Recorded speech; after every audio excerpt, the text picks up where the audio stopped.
What is up? What is up? What is up, y'all? Thank you for being here on the 12th of February, year of our Lord 2025. Y'all, it is 1:10 p.m. on the West Coast. Our sister Susan Harris is in the building. Good afternoon, Susan. Thank you for being here. Y'all, we're going to rock out just a little piece. We're not going to do too much today. We're going to be on maybe 20 minutes or so and let you go on about your day. But I just got off of a Zoom call with my editor. I've been going round and round in circles trying to get some things squared away. So this is more of an impromptu live more than anything else. But as I've been looking at the landscape of YouTube over the last few weeks, we've been taking assessments. Me and my people, me and folks that I consult with have been taking an assessment of the situation. And it looks like YouTube is giving us more freedom, more latitude, more reach, if you will, when we go live. So maybe, just maybe, Donna Martinez in the building says 4:11 in North Carolina. Thank you for joining us and being here with us in the afternoon from North Kakalaka. We appreciate each and every one of you today. Maybe, just maybe, y'all, we will change the format. We talking about it, we kicking it around, we bouncing it around, trying to see how we can make it happen. But I told y'all a few weeks ago that February was going to be interesting. And you might not see as much of me during the month of February because we're trying to wrap up some things. So I'm going back and forth with my editor. And I had to make some time for y'all today because I want to be true to my word that I come live every week. So at some point, perhaps we will come live every day. Y'all pray for us because that is quite ambitious. If you know my schedule, if you know my familial obligations, you know that is quite ambitious for us, but we want to be the best we can. We want to do the best we can, and we want to disseminate information so that you can be informed, so that you can share it to people in your circles, so that you can know the truth. And thus, that is why we are here today. Thank goodness for the opportunity to be before you on today. We are thankful to have a voice. We are thankful to have an audience. We are thankful to have people who even pay attention to the things that we say. So in this impromptu format, y'all, I ain't got no notes. I ain't got no script. We just gonna go for it. I did have a good conversation with my editor. She's great. She has a PhD in philosophy. And I picked her for certain reasons. Not only that PhD, but she has published books of her own. And I wanted her to impart that knowledge on my situation because this is the first book that I'm releasing, y'all, but I plan on releasing several more books even in 2025. We are getting started, but we're going to keep it going. It's not something we just going to do as a one-off. No, I got something to say. And I have learned over time that the written word can outlast your life. Thank you, Stefan Mason Bay, for being in the building. Thank you for your support. The written word can outlast your life, and I'm all about, when I talk to your kids, I'm all about that narrative. Create something that will outlast you. Create something generational. Create something that will bless your kids' kids, for generations to come. Yo, I got projects that I invented, created, produced 20 years ago that are still selling to this day. You got to create something that will outlast your biological life because, y'all, you ain't going to be here forever. And as I get older, I begin to understand these things, and you look back over your life and you say, wow, I might just be closer to the end than I am to the beginning. And you assess things. You analyze things from a more mature perspective. And that's what growth is all about. Y'all, we just conversating today. Don't think we're going to get too deep. But as you can see from the thumbnail, when I look at my different interactions on this platform, this YouTube platform, I didn't open it up to Facebook today. I didn't open it up to the X platform today. I will do that in future live streams. We will be sure to open it up everywhere because we want to be inclusive. We want people to come in from all over the place so we can expand the conversation. I say it to y'all all the time on all my recorded videos. So we will do that in future videos. But today we just hopped on real quick to address something. There's a lot of changes going on in government right now.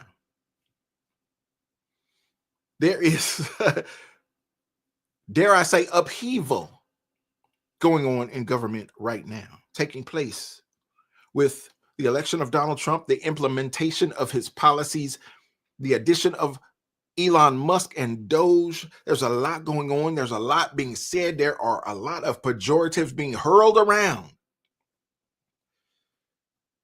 And America is in what I consider to be, I don't like to say it, but it's real talk. We are in a civil war. And this civil war is not going to be like the first one. This is going to be a war of ideology. And there are some people, y'all, in our society who are not prepared for an ideological war. Why? Because they haven't done the work. They haven't put in the work to get their weight up on an intellectual level to be able to fight these intellectual battles. Well, who are these people? Who are these people who are unequipped? Who are these people who are unable to aid the righteous in fighting this battle? Well, I will leave that for you to decide. But if you follow me for some time, you've heard me say that education is the civil rights issue of our time. I didn't say that for no reason. I thought about it. I thought it through. I processed it. And I reflected on my own life and my own experience and said, yo, you have talked to so many people, so many young people, so many children. You have been able to assess their mental state, express your own opinions, see how they received it, see how they responded to it. Sometimes it's gone well, sometimes it has not, but you've been able to take in all that information and assess it. As such, y'all, I have come to my own conclusions that there are people among us who are not prepared for what is taking place right now. Now, we covered the election. We covered the campaign. We talked about it incessantly as it was approaching. Now that we are here, now that we have a new president, now that we have a new administration, Tulsi Gabbard just got confirmed hours ago. She's probably being sworn in as I speak to you right now. There's a new administration taking place. There is a shift going on in government. And certain things, thanks to Doge, are being exposed. People like you and I are coming to an understanding that things that we thought the government was about, things that were forced upon us to make us believe that the government was about certain things, all of that stuff was a lie. And sometimes you got to laugh to keep from crying because it is so painful. I've told y'all in previous lives that I took my first W-2 job when I was 13 years old. I've been paying into this governmental system for a long time. And now you have people who say in recent years, oh, well, Social Security is not going to be there for your generation. It's going to be insolvent by 2035 or so. It's going to run out of money. And then you get a new administration in place. One who cares is in the building. Thank you for being here. Thank you for your continued support. We appreciate you. Then you get somebody who pulls the veil off the situation like an Elon Musk and says, hey, all that money you've been paying in taxes since you were 13 years old, they've been punking it off. They've been lying to you about where it's been going. They've been siphoning it off. They've been enriching themselves. They've been putting it overseas in fraudulent accounts that would boomerang it back to them. And they've been enriching themselves at your expense. Y'all, if you don't feel some kind of way about this, I don't know how to express my disdain for your mental state. Faith in the building. Thank you for being here. We appreciate you, Faith. Happy Mac in the building. Good afternoon, Happy Mac. But y'all, as education is important to me, I hope it is important to you because we got to be in a position to be able to discern this information that is going to flow out to us in the next few months. Nah, Donald Trump ain't got the next few years because listen, no, I can't even say that. I can't even say it on them folks' platform, but believe me, the people who tried to take Donald Trump out have not stopped trying to take Donald Trump out. Let me put it that way. The people who have opposed Donald Trump in the past during this campaign have not stopped trying to oppose Donald Trump simply because he has been elected. I hope you understand what I'm trying to convey without being too explicit on them folks' platform. Y'all see, we struggling with the algorithm. It's a thing. But we're going to work through it. God is going to bless. We believe. So, y'all, here we are. Just a few weeks into the new presidential administration. Man hasn't even been in the office a month. And he is facing so much opposition that I believe it is correct to classify this as a civil war. You have people who support him, people who believe in him, people who voted for him, people who trust him and his decisions to put Elon Musk and Doge in place. Then you got people who are diametrically opposed to him even being in office. They're going to tell you the election was a scam, even though he won the electoral vote and the popular vote. They're going to tell you that it's all fake. It's all a scam. And as he goes through systematically destroying the system, that system that we've all known.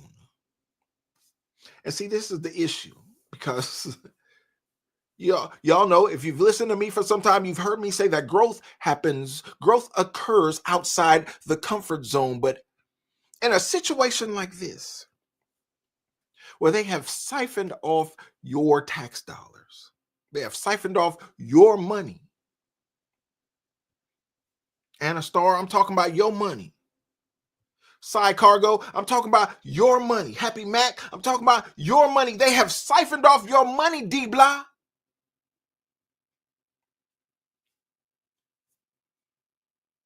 BK Mail in the building, thank you for being here. Thank you all for being here and supporting.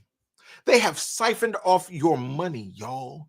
They have punked it off, not only in your lifetime, but for generations before you. These things are just being uncovered. Thanks to Joe. Thanks to Doge. Let me get it right. Donna Martinez in the building. Negan in the building. Thank you for being here. Thank everyone for being here and supporting this live. We ain't even gonna be before you long. I ain't even got to my little video content yet, but I need to get this off my chest, because as you can see by the thumbnail, over the last few weeks, y'all, I have been called out of my name. Miss Ann, thank you for being here. I have been dragged. I have been called everything from Stephen of Django to a sellout, to a raccoon, to everything you can think, to an Uncle Tom, to an Oreo. I have been called all those things on them folks' platform, y'all. This is what's going on right here on this platform. And I've been forced to face those things as I look at myself in the mirror. One of the things that I tell y'all to do: take inventory of your own stuff. Look at yourself in the mirror. Be accountable for what you do, what you say. Tiffany Maker in the building says diabolical. Paulus Armstrong, thank you for being here. Sandy Taylor in the building.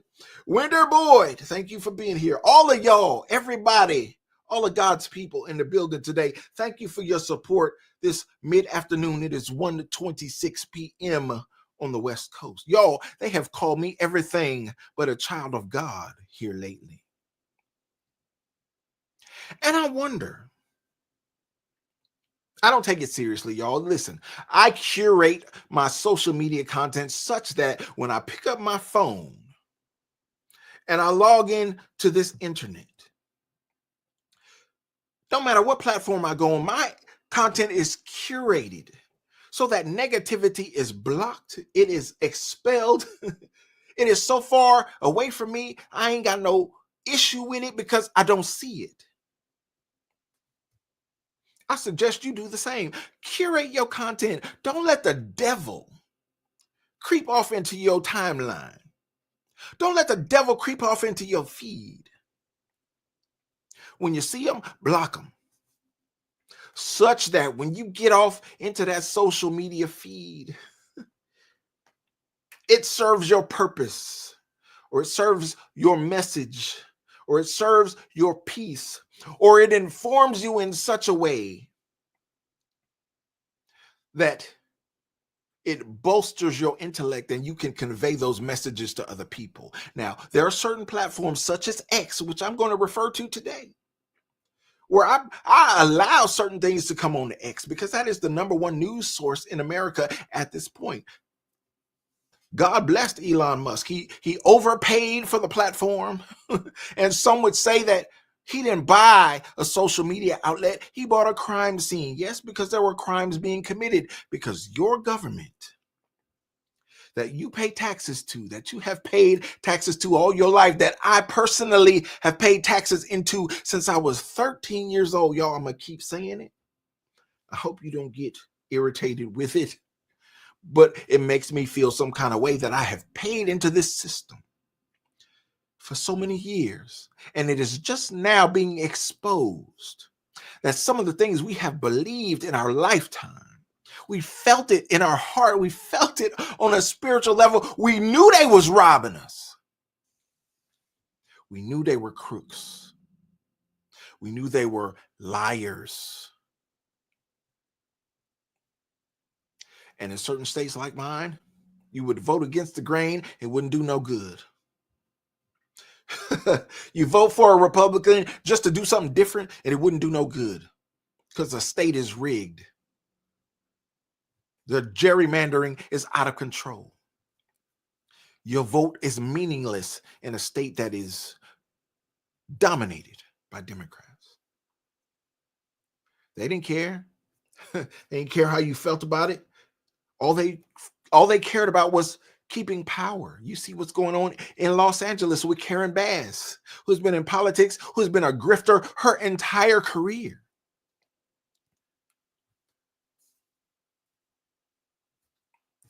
Cy Cargo says, how do we follow you on X? Cy Cargo, I don't even post on X, to be honest. Sometimes I repost stuff, but I just follow political stuff and news sources on X. If you want to follow me on X and get a look at my reposts, you can follow at Gospel Chop CEO on the X platform. I don't post original content there, but I may repost stuff from time to time. I just use it as an information gathering resource so that I can take in things and compare them to different things and present it to y'all in a platform like this.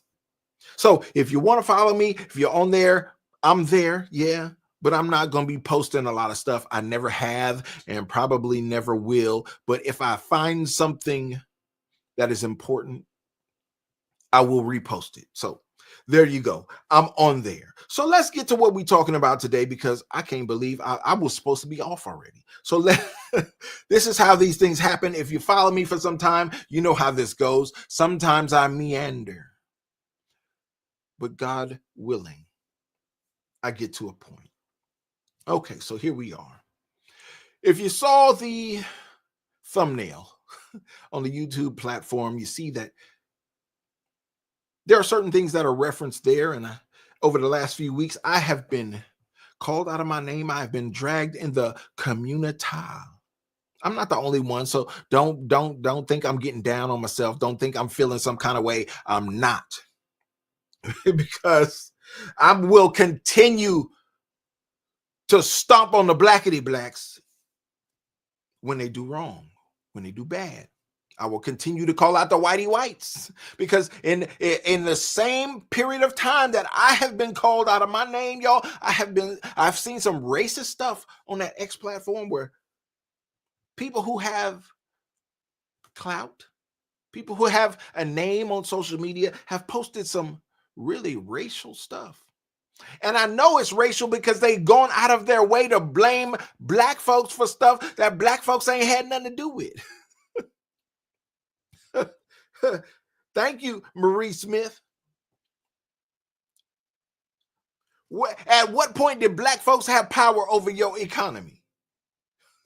At what point did the blackity blacks have power over your departments, your governmental departments, your national departments? At what point?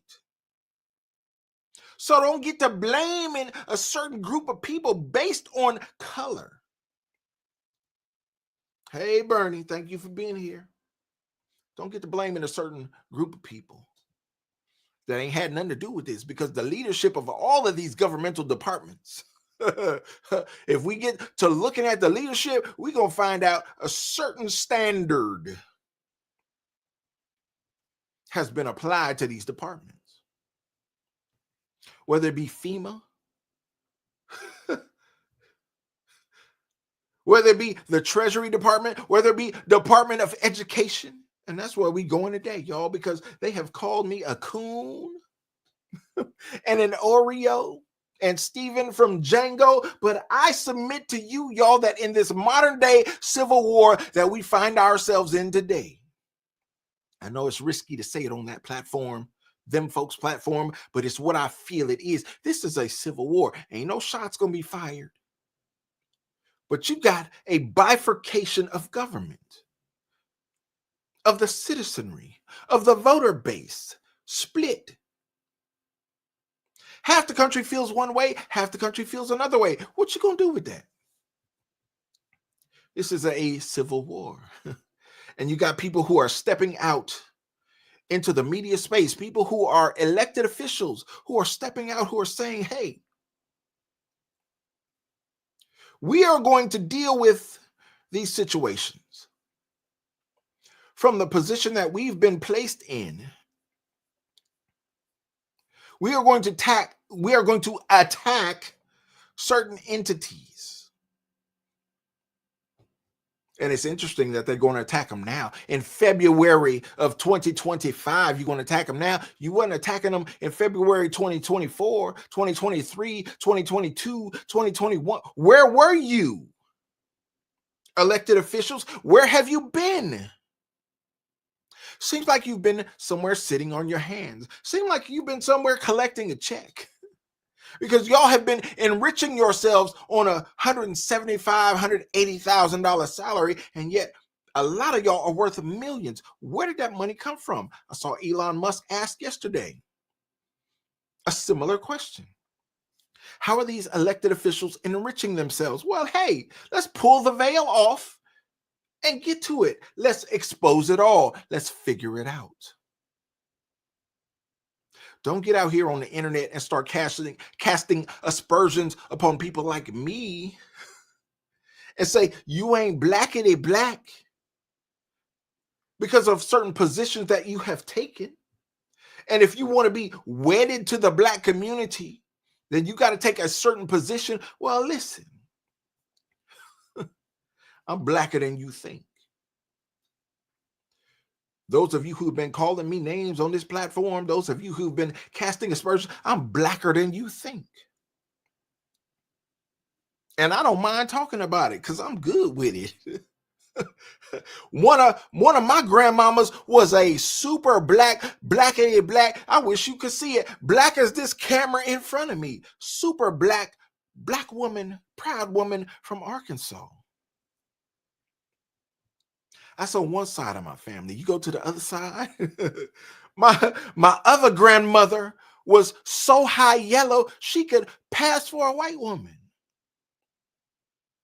And if you research the history of my family, her mother did pass for a white woman because she was so high yellow with those blue eyes of hers. Oh yeah, y'all. My family been in this country for 10 generations, so we ain't even gonna go there. That's not even an issue. I've had some people who come out and call me an immigrant tether in the last few weeks. Listen, I don't care if you call yourself an FBA or an ADOS. All of that don't mean nothing to me.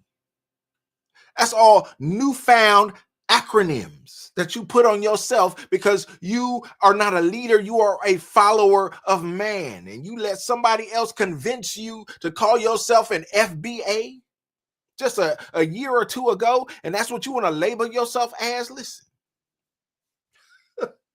my family better than that. We ain't putting that label on it. We are Americans. Call me what you want. That's what we are. That's where we come from. That's what we're proud of. And you can feel any kind of way you want to feel under this Donald Trump administration. But when I look over my history, I say my people been here. My people fought for me to be on this platform talking my talk right now. Listen, I honor my people just by sitting here talking my talk because they fought for me to have the opportunity. Well, I'm going to take the opportunity, Big Mama. I'm going to take the opportunity, Granddaddy, because you fought for it. And out of respect for you, I'm going to make it do what it do. And I ain't going to put these modern labels on it either because you didn't have no modern label on you. I didn't expect to go there, y'all, but that's what happens when we get on here and we freestyle country roads. That's what happens when we get on here without a script and we talk our talk. Susan Harris says, Black American. Well, Susan Harris, I got a little something for you, because one of the issues that I came across, Susan Harris, was the national anthem at the Super Bowl. And let me put this disclaimer, even as I scroll down this list of things that I had identified for y'all. Let me put a disclaimer out here, y'all. Some of these clips have not been edited, okay? Some of the clips that I'm going to share with you have not been edited. And as you know, in the community, sometimes we communicate a certain way. I haven't cut out the bad words. So if you have a problem with that, I need you to either understand where I'm coming from or just disconnect if you can't take it. Because sometimes we communicate our ideas in a certain way in the community. I don't fault people for it. One of my bachelor's degrees is in communication studies. I understand certain people communicate in certain ways. Y'all, I just told you at the beginning of this video, I just got off the Zoom call with my editor. She communicates in a different way than I do. Yeah, I have a law degree. She got a PhD. We different, but I hired her for a reason. So we communicate in a certain way. We work through our differences. We work those things out. If you do not like salty language, if you cannot take salty language, you might want to log off as I begin to share some of this video content. I love you to life. I thank you for being here. I thank you for supporting. But if you can't take it, I don't want to offend you. But I understand that these are things we hear every day if we live a life. If you go outside, you hear this kind of stuff all the time. If you watch a movie, you go to the movies and you watch a blockbuster film, you hear this kind of stuff all the time. So don't act like you can't take it. But in an attempt not to offend you,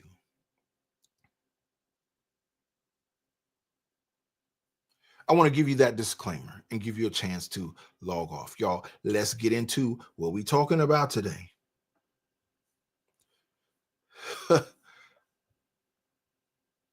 Y'all gonna see a little piece of my X feed, but it's okay. Here we go. This was the national anthem at the Super Bowl, and a lot of people had a problem with it because Mr. Jones here was teared up at the national anthem. Felt like he was cooning and ruining. Because should no black man feel that kind of way about the national anthem that was not written for the blackity blacks? Well, the national anthem may not have been written for black folk. I don't disagree with you there. But there is a certain point in American history where my people decided that it was good enough to fight for, where the rights and the opportunities were good enough to fight for. For somebody like me who wasn't even a twinkle in my father's eye because he wasn't even a twinkle yet. But somebody somewhere along the line of history thought it was good enough, it was worth fighting for, to be a part of this American story. So if y'all want to say Oreo Raccoon, Stephen from Django, Uncle Tom, whatever you want to say what you will. But when we look around and we see that there are brothers out there who have achieved, not just people in sports, not just people in acting, not just people who are in corporate America, but people all over the spectrum who have achieved, black men who say, you know what? I salute this flag. And in honoring that, I honor the history of this country. No, it ain't perfect. It ain't been perfect for nobody. But I'm going to stand on it. I'm going to respect it. And a man like this, y'all, listen, this man ain't no punk. What is he? About 6'5", 6'6", 320 pounds. This man will hit you, like my grandmama used to say, hit you on the top of your head and make the bottom of your drawers fall out. He that kind of dude, a big macho man's man. He shook Donald Trump's hand and he was teared up at the national anthem. Whose broad stripes and bright stars through the perilous fight, o'er the ramparts we watched. Look at that. He on the sideline getting ready to play. Yeah, they got smacked. Yeah, they got smacked. Yeah, they lost big time.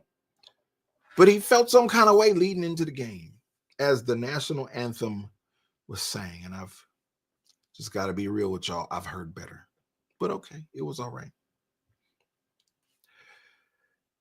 And people felt some kind of way about this brother who had a spiritual connection to the national anthem. Well, y'all, I got roasted on this platform. I got excoriated on this platform. People thought that they was dealing with me in a certain kind of way on this platform because there was a blackity black. Oh, yes, there was. There she go. Named Jill Scott, Jilly from Philly. There was a blackity black who recorded at the Essence Festival a couple years ago, 2023, I do believe. She did a rendition of the national anthem. And I had an issue with it. I did a video on it. You can find it on this channel. Go back a year or so, a couple years. You'll find my review of this. And I felt that it was inappropriate.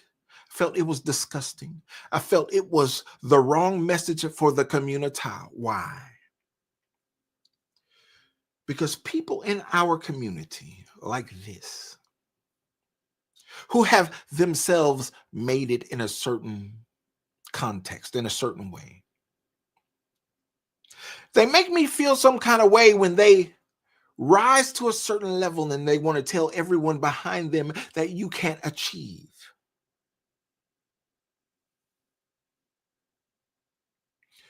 Cy Cargo says, what does it say when even our national anthem is divided? We are in a civil war, Cy Cargo. That's just the way I've put it. I don't think it's going to be no shots fired. I hope that it's not any shots fired, but there are going to be some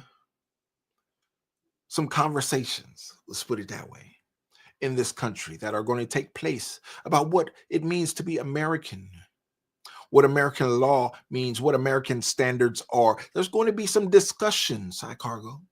You're going to have to get through it. This is the modern day civil war. And we're going to have to deal with it as citizens of this country. Y'all, I got dragged by people who called me. I got you, Cy Cargo. It's all good. I understand. BK Mel says civil unrest. Well, you got a certain side that is advocating for unrest. We don't want it to be unrest. It doesn't have to be unrest. It can work out through civilized means. BK, it don't have to be unrest. But you got people out here, and it pains me to see the blackity blacks out here who are elected officials that are advocating, seem like they advocating for certain activities in the streets. I've even heard preachers who are advocating for certain activities in the streets. I've heard people in the community that are referencing George Floyd as if he is some pinnacle that we should aspire to. Bernie Miranda says, Jill Scott, terrible. Bernie, listen, Bernie, I got roasted for my opinion on Jill Scott. And I said, listen, she going to put this out here. She said she wrote the song when she was 19, I believe it was 19. She wrote this version. But here she was 20 years later singing the same version. And I'm like, As I process it in my mind, I'm saying, have you learned nothing from 19 to 39 to 40, whatever you are? Have you learned nothing that you would still feel that way? And I understand, I understand creatives, y'all. I get it. I understand artists. I'm in touch with them all the time, every day. I get it. It was art to you. But art at 19 shouldn't be the same as art to you at 40 plus. And you're talking about somebody who just left the 40 club a couple months ago. I just left. So I understand what it means. And I'm saying, have you learned nothing from 19 to 40, whatever, that you would perform something like this? Who gonna cry over this? Oh, say, can you see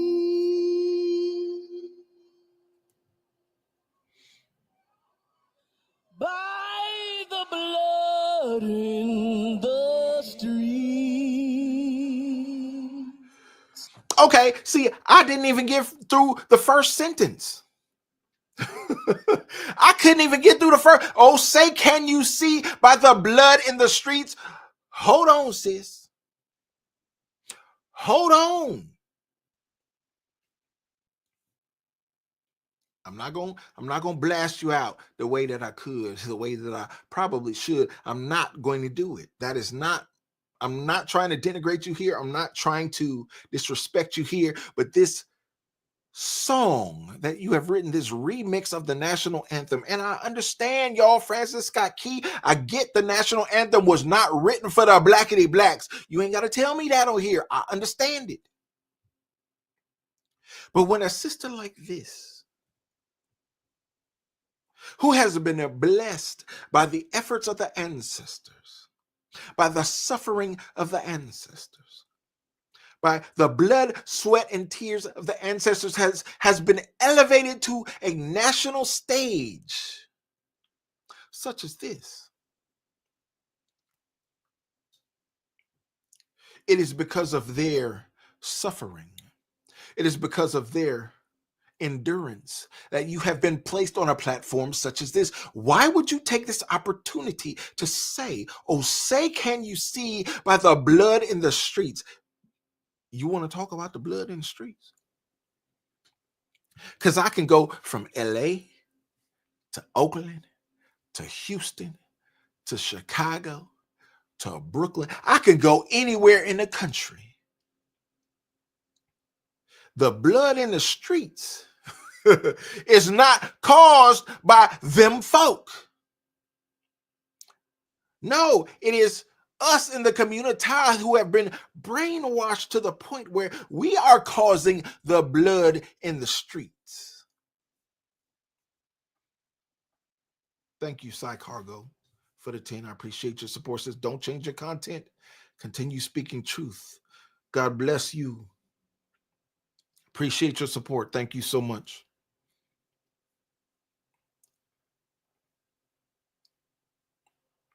Why would you ascend to your position in society, and instead of sharing game like I try to do on this channel and say, hey, I've achieved a couple things in my life, let me share the game with you and show you how I did it? You know where I get that from? Because I read a few books. Because I've sat with a few notable people in my life, and what I find interesting in that is that when you sit with people who have achieved, they always want to talk about their journey. There's no reservation. They enjoy it. It is their triumph. They want to talk about their achievements. So they will sit with you over coffee, over dinner, and they will talk about everything that they've gone through. Because they want to express it. They're proud of it. Ain't nothing wrong with that. You have achieved. You are accomplished. Spread the word. If you can't talk to everybody in a personal conversation, write a book. Speak on it so that everyone can read your experience. Y'all, the books are out there. From time to time, I recommend them. But how can you recommend a book to someone who can't read?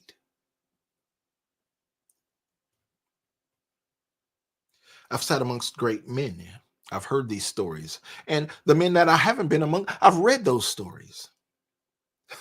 I said, yo, they sharing the game. If you want to hide something, put it in a book. My community will never figure it out. They'll never discover it. All the while, it is in the written word in print all the time. It is unfortunate. But when you get somebody like this who will say, I've been elevated, I've advanced, I've achieved, and when I get to my platform and my pinnacle, what am I going to tell the people behind me? The people who aspire to be where I am, the people who want to achieve what I have achieved, I'm going to tell them, you can't do it. Oh, say, can't you see by the blood in the streets? Oh, you mean the blood that Pookie and Ray Ray and them is putting in the streets? You mean the blood of blackity blacks killing other blackity blacks? Oh, y'all don't want to talk about that. It's a governmental thing. I forgot. Donald Trump is in the White House. We don't want to have that discussion, but I'm a coon. But I'm an Oreo. Oh, okay. Okay. All right. Talk about it, Jill. That this place doesn't smile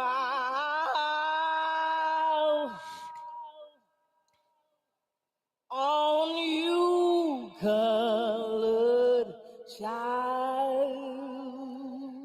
Wow. See, that's the part that blew me away, y'all. She said, this place, this country don't smile on you, colored child. She didn't say which color, but I guess we can imagine, we can assume who she was talking about. I'm not even gonna go. I don't want to even go through that, y'all, because it's gonna make me feel some kind of way. This place don't smile on you, colored child. Well, it sure did smile on you, Mrs. Ma'am, who had a baby by your tour drummer. Sure did smile on you. Sure did lead you to some of the biggest stages, not only in the country, but in the world. How did the world, how did the government, how did the country smile on you in such a way? Because I think it would be more beneficial if you would just tell that story. Instead of sitting before us and saying, oh, woe is you. You ain't got nothing to hope for. You ain't got nothing to dream for. You can't achieve nothing. You can't be nothing. Well, Mrs. Ma'am, how did you become something?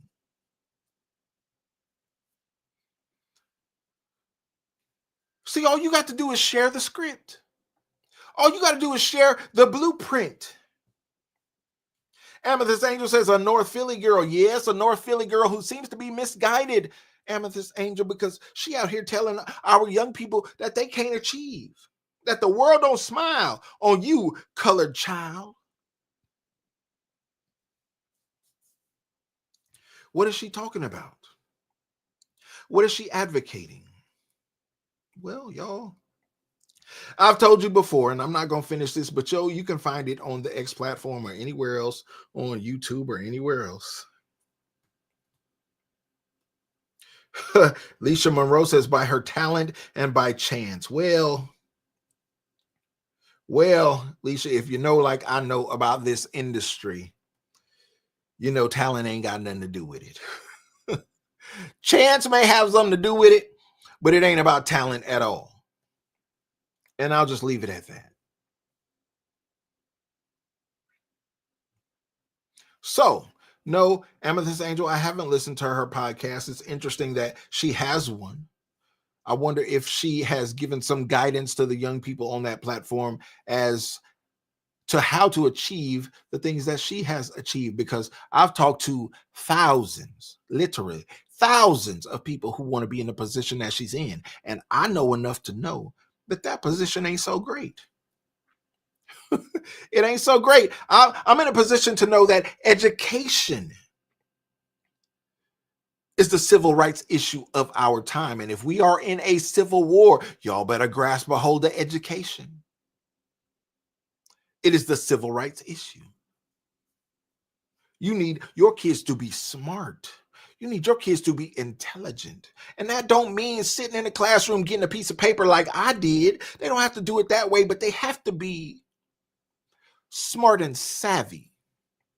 They have to be able to navigate the things that are coming before us, y'all. This everything will be new because understand what is going on right now. This is an upheaval of government.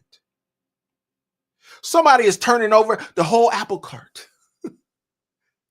And when we get back to things as what will be the new normal, oh, your kid's gonna have to figure out a whole new way of living, whole new way of survival. And no matter how it washes out, can't nobody predict it. Don't listen. There's going to be a lot of people opining on this internet. A lot of people saying certain things. Nobody knows. We all speculating. But when it comes down to it,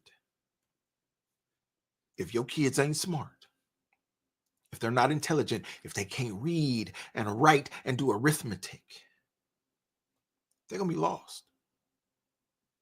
And let me just say this. Can I interject myself into the conversation, y'all? And what time is it? We are 52 minutes in. I expected to be off here in 20 minutes. I don't know what happened, but if you follow me, you already know this is the way it goes. I just start rambling and things go left sometimes on the live. But I appreciate each and every one of y'all for rocking out and being here today. Listen. How do I know that education is the civil rights issue of our time? Because I consider myself to be an educated man. I have several bachelor's degrees and a law degree. But when I look back over my situation and I assess it from a certain standpoint and I say, when I got to grad school, having matriculated through college in public schools in California, yes, good public schools, but public schools nonetheless. When I got to grad school, y'all, I was unprepared. What does that mean? What are you talking about? How can you make it all the way up to that rung of the ladder and be unprepared? I'll tell you how. Because when I went to elementary school in that public school, they passed us along. And I was good at certain things, but I wasn't so good at other things.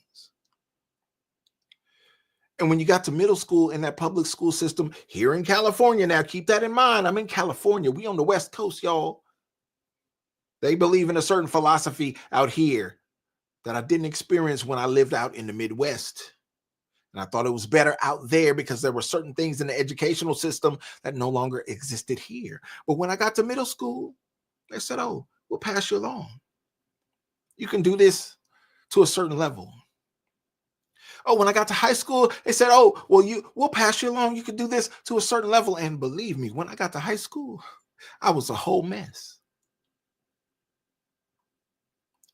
I was involved in criminal activity. I was involved in gang activity. I was involved in all manner of foolishness by the time I got to high school. And you know what they did? They passed me along. So it took me a while to get back into academia because it was something that was not pushed on me as a child, as a youth. It was not impressed as it should have been. Such that having multiple bachelor's degrees, and I'm fast forwarding, y'all, having multiple bachelor's degrees, when I sat down in a law school classroom, I was unprepared. As a black man who had achieved by y'all standards in America, I sat there and I said, hey, I'm doing vocabulary words.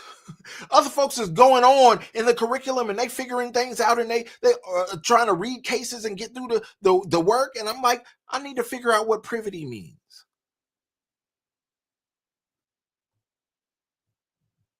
I need to figure out basic legal vocabulary words so I can get up to speed and figure out what y'all talking about. I had a whole list of words in Civ Pro. I needed to go through them and get up to speed and learn what are y'all talking about? What does this word mean? Where I'm sitting next to people who are half my age, y'all. They 21, 22 years old. And both of their parents were lawyers. So they've heard these words before. They've heard this phraseology before. They are well prepared to get into a matrix like this and thrive and excel. And here I am in Civ Pro trying to write down vocabulary. Interpleader? Well, what does that mean? I got to go look it up because the professor is just moving on. So when I tell you about unpreparedness in an educational context, I want you to feel what I'm saying. And if we can do nothing other than improve education in this current state of government by maybe overturning the Department of Education and maybe implementing some new initiatives with regard to how states operate, maybe that would be one of the best things we could do as far as educating our young people, because we are so far behind, and Donald Trump has said it. Heard him say it just 48 hours ago. He said it again. We, out of 40 countries, we are number 40. We are the last in educational achievement, and yet we spend the most per pupil in the world. How can it be? Well, we harken back to what I started off this live with. Y'all can rewind it back and go to it. We're spending so much money is being siphoned off from every department in the government.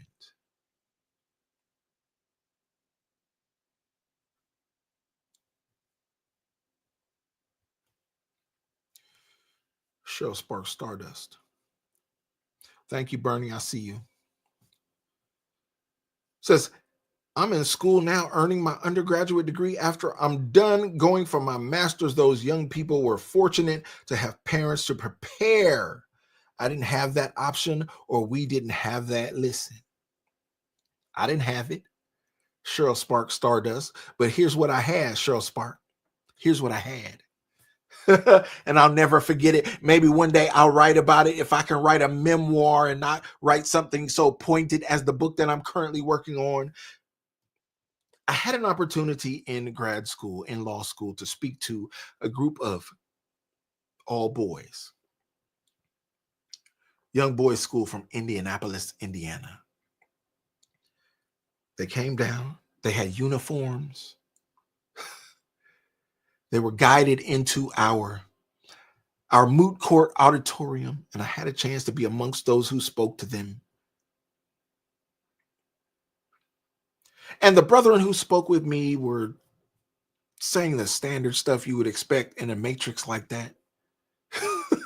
I ain't even got to go into it. They were talking. And that's what I consider coon talk. Seems like we're redefining things. Y'all look at the thumbnail. I put it up there for a reason. Looks like we are redefining what a coon is as we redefine American government. We got a new president in there, so we got a new description of what it means to be a sellout. But as I stood there before those boys and I said, hey, each and every one of you got on the same uniform. But I can look at each and every one of you and tell you don't come from the same place. Why? Because although you got on the same pants, some of y'all pants is ironed with a crease that would cut like a knife. Some of y'all got on pants that need to be cuffed. Some of y'all got on pants that are wrinkled, that look like they've been under your bed and you just put them on. Some of y'all got different hairstyles than the others. I can still look at you even in those uniforms and tell you apart.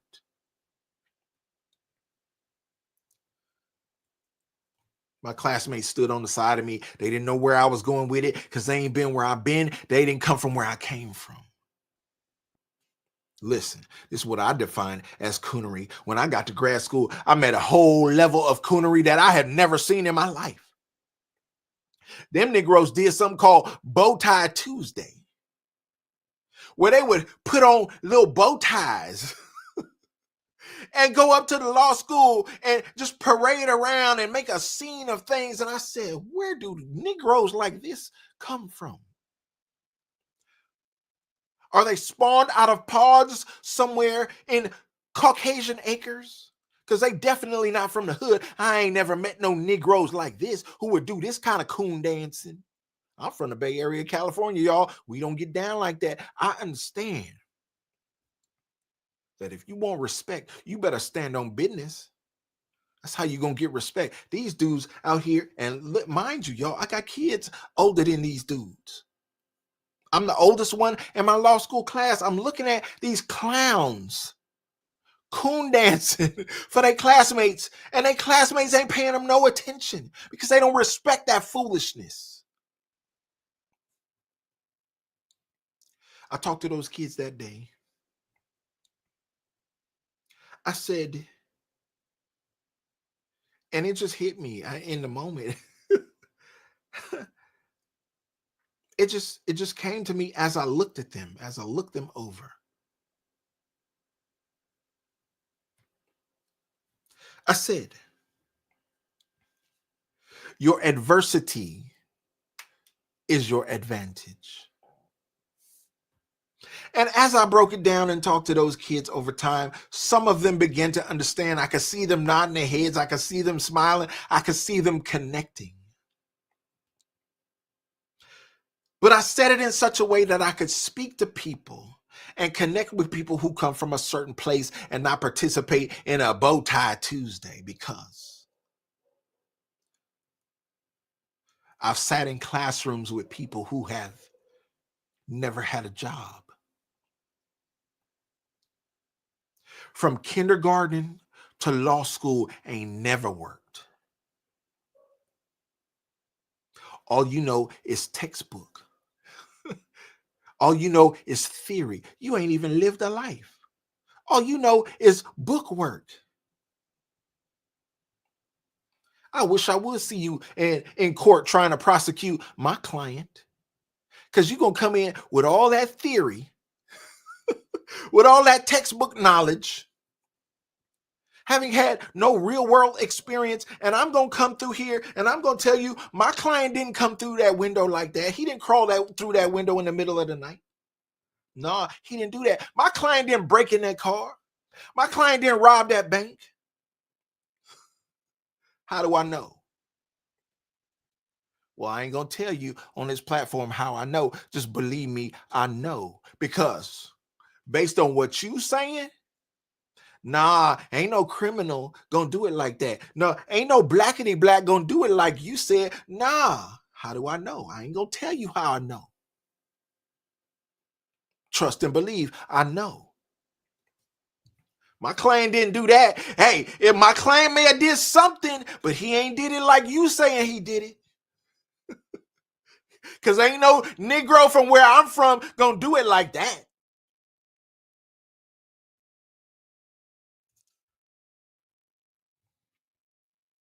I wanted to get your word out, Amethyst Angel. I appreciate you.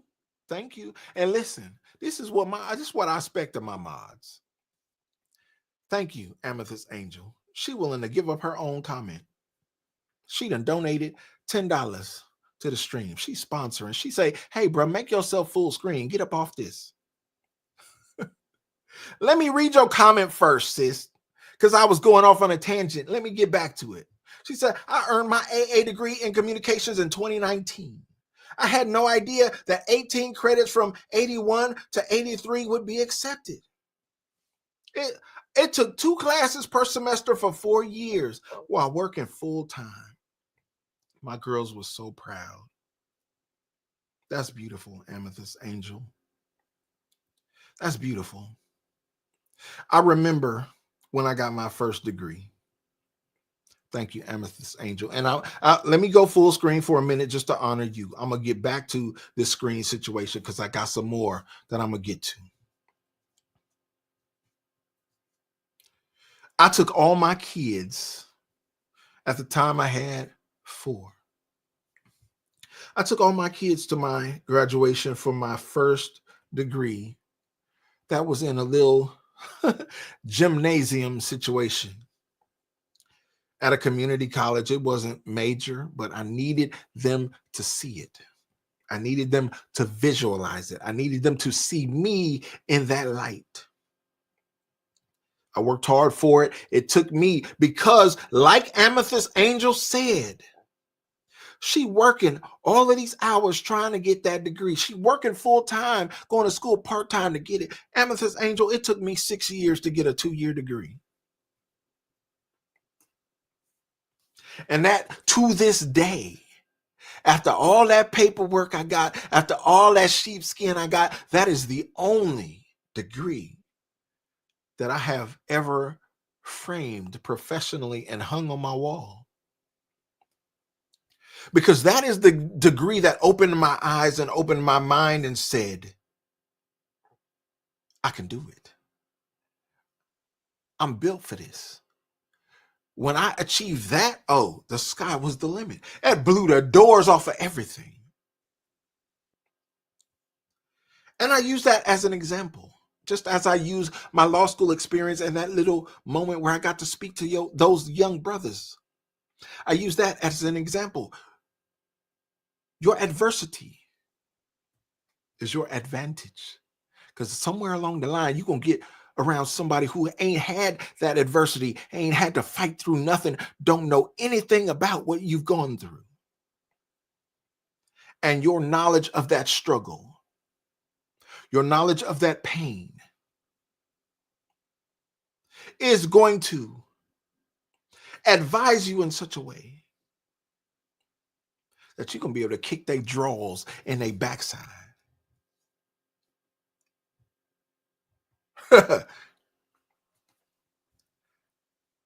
I'll just end it right there. And I'm going to end my full screen right there. I thank you, Amethyst Angel, for looking out for your boy, because I was on one and I didn't even see it the way you saw it. But I thank you for saying that.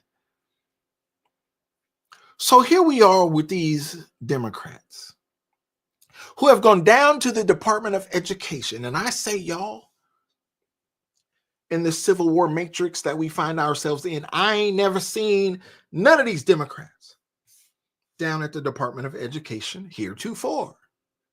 Where have they been?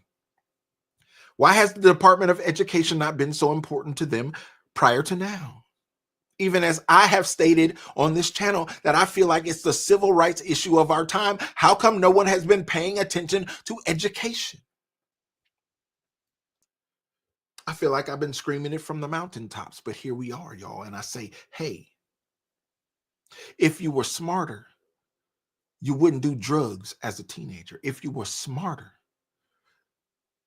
you would engage in preventive measures, so such that you wouldn't have kids as a teenager. You would engage in protection. Our sister Urban Southern Cookie has entered the building. Thank you for being here, sis. If you were smarter, you wouldn't do all of them drugs. If you were smarter, you wouldn't carry a gun. And here we are, where I can paint a scenario for you of a teenager with little education. Little education leads to bad decisions. Bad decisions mean, oh, well, little education, now you're taking drugs. Now, not only are you uneducated, but you high and you drunk. Now, not only do you have little education, but you high and you drunk. Now you add a gun to that. Now you got a gun in the mix. Now you uneducated, you high, you armed. Now you go out and do something stupid like robbing a store, hijacking a car.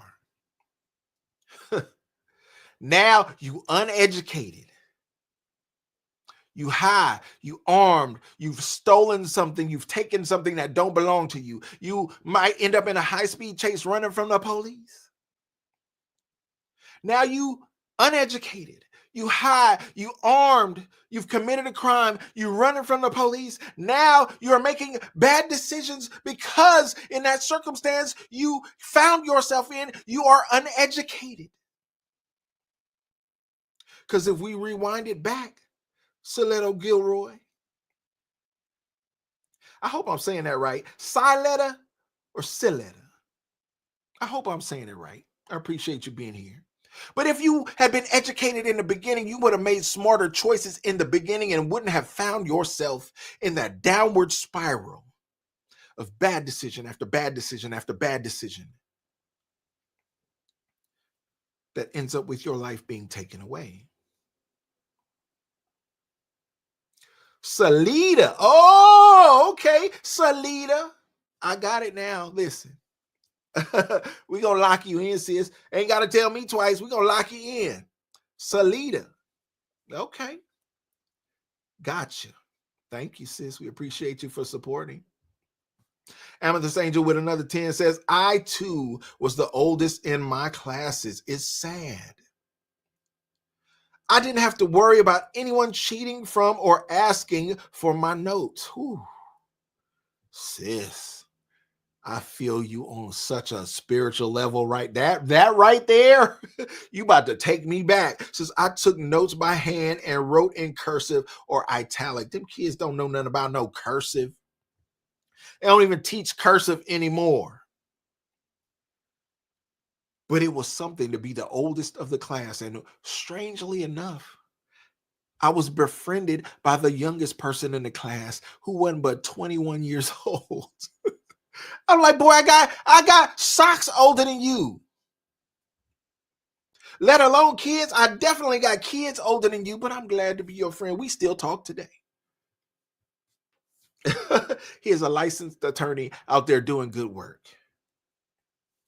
Y'all, let's get on to this next video clip. We done with Jilly from Philly.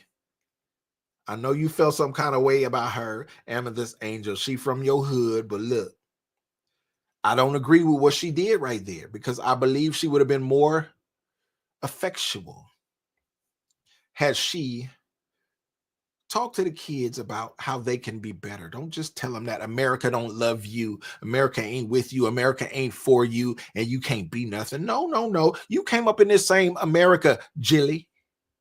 How you do it? Just give up the game, and that will be enough. Susan Harris says, where do we go from here? Well, Susan Harris, I'm about to share a little piece with you. And we'll talk about it on the other side because these Democrats, these Democrats here decided they were going to, sorry, y'all. These Democrats here decided they were going to go down to the Department of Education. They were going to set off a few things. They were going to cause a ruckus. That ain't where we go from here. Susan, let me just make that clear before we even get into this.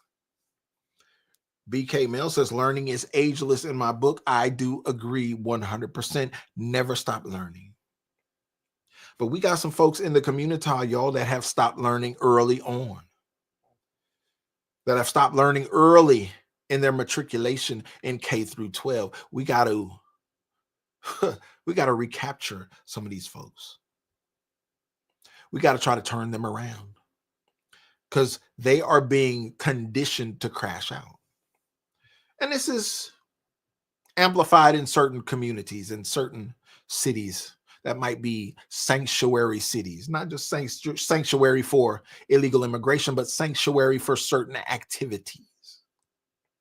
Oakland. There's work to be done. But these Democrats went down here, y'all. They ran down on the Department of Education and felt like they would impose themselves, these elected officials, and said, we going to come down here and make a stink. We ain't never seen y'all at the Department of Education ever. Where y'all been?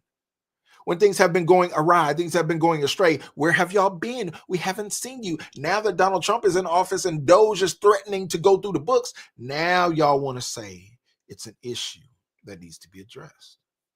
Well, let's see what y'all had to say. We're going to talk there. That's all access. We're members of Congress.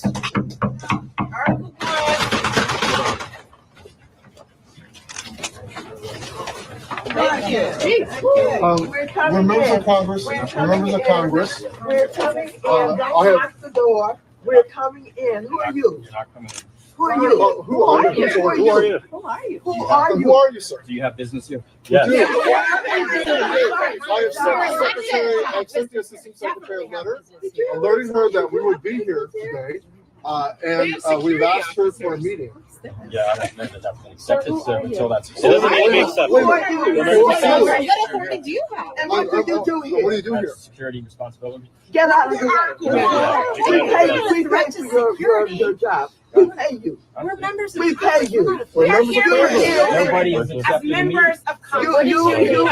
We haven't heard that from the secretary. We haven't heard that from the spokesman. I'm relaying that. So You are not the spokesman for the department. You are a security guard. Can you We'd like identify to- yourself? We are members of Congress. We'd like them to the foundation. You don't have any identification. Where's your ID? We are not. It's not good enough. We are not a threat to security. We're members of Congress, and we want to ask a question. We walked into the White House without having to go through magnetometers. Can Yeah. we get someone? This from is the an office this is an to come down outrage. and This talk is to an We'd us? like to speak with someone who works here. So what are you Not gonna a do? You security gonna person. beat us up if we go in? I mean, you're gonna, We want you to move out of here. It's Get out of the way. This says all access entrance. Stand aside, sir. This says all access entrance. Please stand aside, sir. I'm not standing. Why not? Because my role is to make sure that. What authority do you have to We are block members members of of Congress from the oversight? We don't have oversight responsibilities. By what authority can you deny members of Congress their oversight role? You don't have a business reason to be here. You do not have authority, sir. Let You him do not have finish. Let him authority. finish his sentence. Access entrance. There is no authority for you to deny members of Congress their oversight responsibility. We're the If you have an appointment, then you're on a guest list, we will let you in. So can I ask you a question? You have to be on a guest. Is what you're saying? Is what you're saying? Or that you have to have an escort. Let me Somebody ask come you a down and- question. Can I ask my question? Are you telling me today that you have to be on a guest list in order to come to the Department of Education? Either we are informed in advance if somebody's coming, or there's You an were escort. informed. You were informed in advance. So 94 Or there's an members of escort to Congress, take you where you're going. sir, So I 94 have members to of have- Congress signed a letter asking the acting secretary for a meeting and to answer a simple question. And she's I'm apparently. not aware of the meeting. So you have to be on a guest list to enter the Department of Education. I just explained, you have to either be on a list in advance to have access, or if you're coming, then you have to let us know who your escort is. I don't That know. wasn't You true have last to- year. Did something change between last That's year? always been. No, it hasn't. I've walked into this building multiple Can't you times. just have free roam? I walked in. We were at least allowed to walk into that lobby, not stopped outside Well, like this. it's no difference. I mean, you'd be stopped at the visitors desk. Okay, well, let's go. We're going to go to the visitor's desk. I'm doing that in advance. No. We're allowed to go to the visitor's desk. People out here. There's no members of Congress. We are allowed to go to the visitor's desk. We're trying to save your job. You won't have a job if we don't help you. This is not. You won't have any place to This is send a your public kids. institution. There you have it, y'all. What do you think about that? Auntie Maxine says, if we shut this down, you won't have a job. You won't have any place to send your kids. Well, where you send your kids? On that government salary that you've used to enrich yourself. Elon Musk asked the question just yesterday. How do these politicians who make $175,000, $180,000 a year, how do they end up with $20, $30 million? It's a logical question. And where do they send their kids? Well, I'm going to tell you. Somewhere where you don't send yours. How about that? To a private school somewhere in the enclaves and Caucasian acres where you can't afford to send yours. Y'all, I saw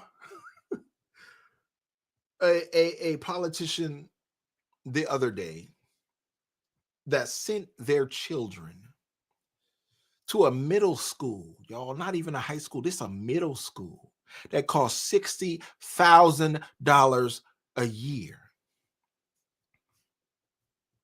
I said, why? Must be nice. Kind of like Elon Musk with his son in the Oval Office, digging in his nose, wiping boogers on the 200-year-old Resolute desk. I said, boy, must be something to be privileged like that. $60,000 a year. Can you imagine? And if you can't imagine it, it's okay. But understand that I have internalized it. I have imagined it and said, what would I have been? All thanks and praise be to God that I have achieved what I have achieved in life. What would I have been if my parents would have sent me to a middle school that cost $60,000 a year? Well, money don't make the difference, y'all. But money does shape the environment. So I ain't blowing it off at all, but I was such a knucklehead in my youth. I don't know that I wouldn't have been a $60,000 knucklehead. I can't tell you that I wouldn't have been. But I also can't tell you that I wouldn't have excelled in ways that I didn't in my youth, that I came into later on in life and came to enjoy knowledge and came to enjoy education and say, wow, where would I be had I discovered that when I was in middle school?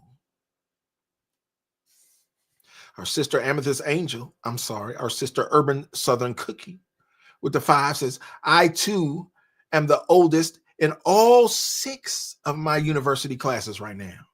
In every class, listen, I was the oldest in my entire cohort, so I understand every class. Because in grad school, they put us in the groups and you basically matriculate through the law school in the same group going through I was the oldest every time. So Urban Southern Cookie, I understand what you mean. I understand what you're going through. And I understand, sis, that you can embrace it. And understand that it's a blessing. Because some of these kids ain't lived a life. Some of these kids younger than your kids. Some of these kids don't even understand what they are trying to convey in class. And that's where your age and experience comes into play. And she said, look, at 55, I'm older than most of my professors or close to the same age. I get it. I've had professors younger than me. And I understood when they veered off the path and started going into an area where you just trying to push an agenda. All right. We are no longer talking about facts here. And that's the blessing of it, Urban Southern Cookie, that you have lived a life and you can discern when they going off the rails, when they pushing propaganda. And me and you and I, Urban Southern Cookie, we can relate on that and we can understand when these kids get into these classrooms, we know how the agenda is pushed upon them. We know how we can send our daughters to school and year after year, their hair keep getting shorter and shorter. We send them all to college and then they come home on the spring break and your hair green, or you got a ring in your nose and you say, hey, you didn't get that in my house. Where you get that from? Well, you got it from these professors. And when we sit in the classrooms, Urban Southern Cookie, we understand. We get to see it firsthand how these professors start pushing that foolishness on our children. That's up to us. Whether we want to rebuff it, where we want to buck up against it, or we want to just write the paper and get the degree. Let me tell you, Urban Southern Cookie, I've been in both situations. Sometimes I've just written the paper, got the grade, and got out the class. The worst, listen, in my entire college experience, the worst class I have ever taken, hands down, ain't no question, is a class called Gender and the Law. My second year of law school. Second year, second semester. Gender and the Law. Worst class I have ever taken in all of my college years. But I wasn't going to fight with that professor. She was a feminist, lesbian, Democrat operative. And I just wrote the paper. I got the grade and I got up out of there. But as you can see on this live today, I ain't forgot it. I still remember it. It still bothers me from time to time because there were some things I wanted to say, Urban Southern Cookie. There were some positions I wanted to take as the oldest one in the class, as someone who had lived a life. I wanted to stand on business and buck up against that situation, but I said, you know what? And that's where that elderly discernment kicks in and you say, you know what, bro, just get through this. You just checking a box. Get through this and get up out of here. Our sister Amethyst Angel with the 10. Thank you, sis, for supporting. Says virtue signalers. Oh, that's all they were. Amethyst Angel, you see it for what it is. And I'm glad that you see it for what it is. Says everybody knows that change starts at the local school board level. Thank you. Can I give you a soft clap? Soft golf clap, Amethyst Angel. That is why this new administration is saying, hey, let's wipe out the whole department. Let's get the feds out of it. Let's leave it to people on a local level. Send them some federal government money when they need it and let them make the decisions. Now, Amethyst Angel, I must interject here. In places like California, in my home state, that is going to be detrimental because these people are so corrupt. They are so ideological. They are so hell-bent on their ideologies. They are going to mess these kids up. And I would wish that somebody from another state like the Midwest could interject in a state like mine and say, hey, y'all doing it wrong. This is how y'all need to do it to educate these kids. California is going to mess these kids up. And I can only hope that in a situation like this, perhaps, maybe,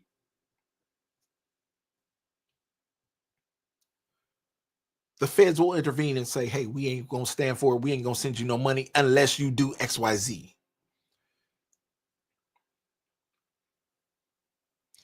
Actually, it starts with parents challenging their children and contacting teachers regularly. Y'all, Amethyst Angel has spoken.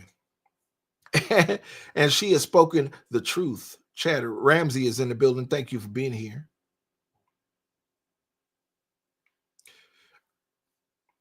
Urban Southern Cookie says, I buck up at times. Ooh, well, good. Girl, you feisty. And I would expect nothing less of you, Urban Southern Cookie. We know enough about you in this forum and on this platform. I would expect nothing less of you than to buck up every now and then. Let your voice be heard. Let your position be known. I'd be surprised if you didn't. I appreciate you for it.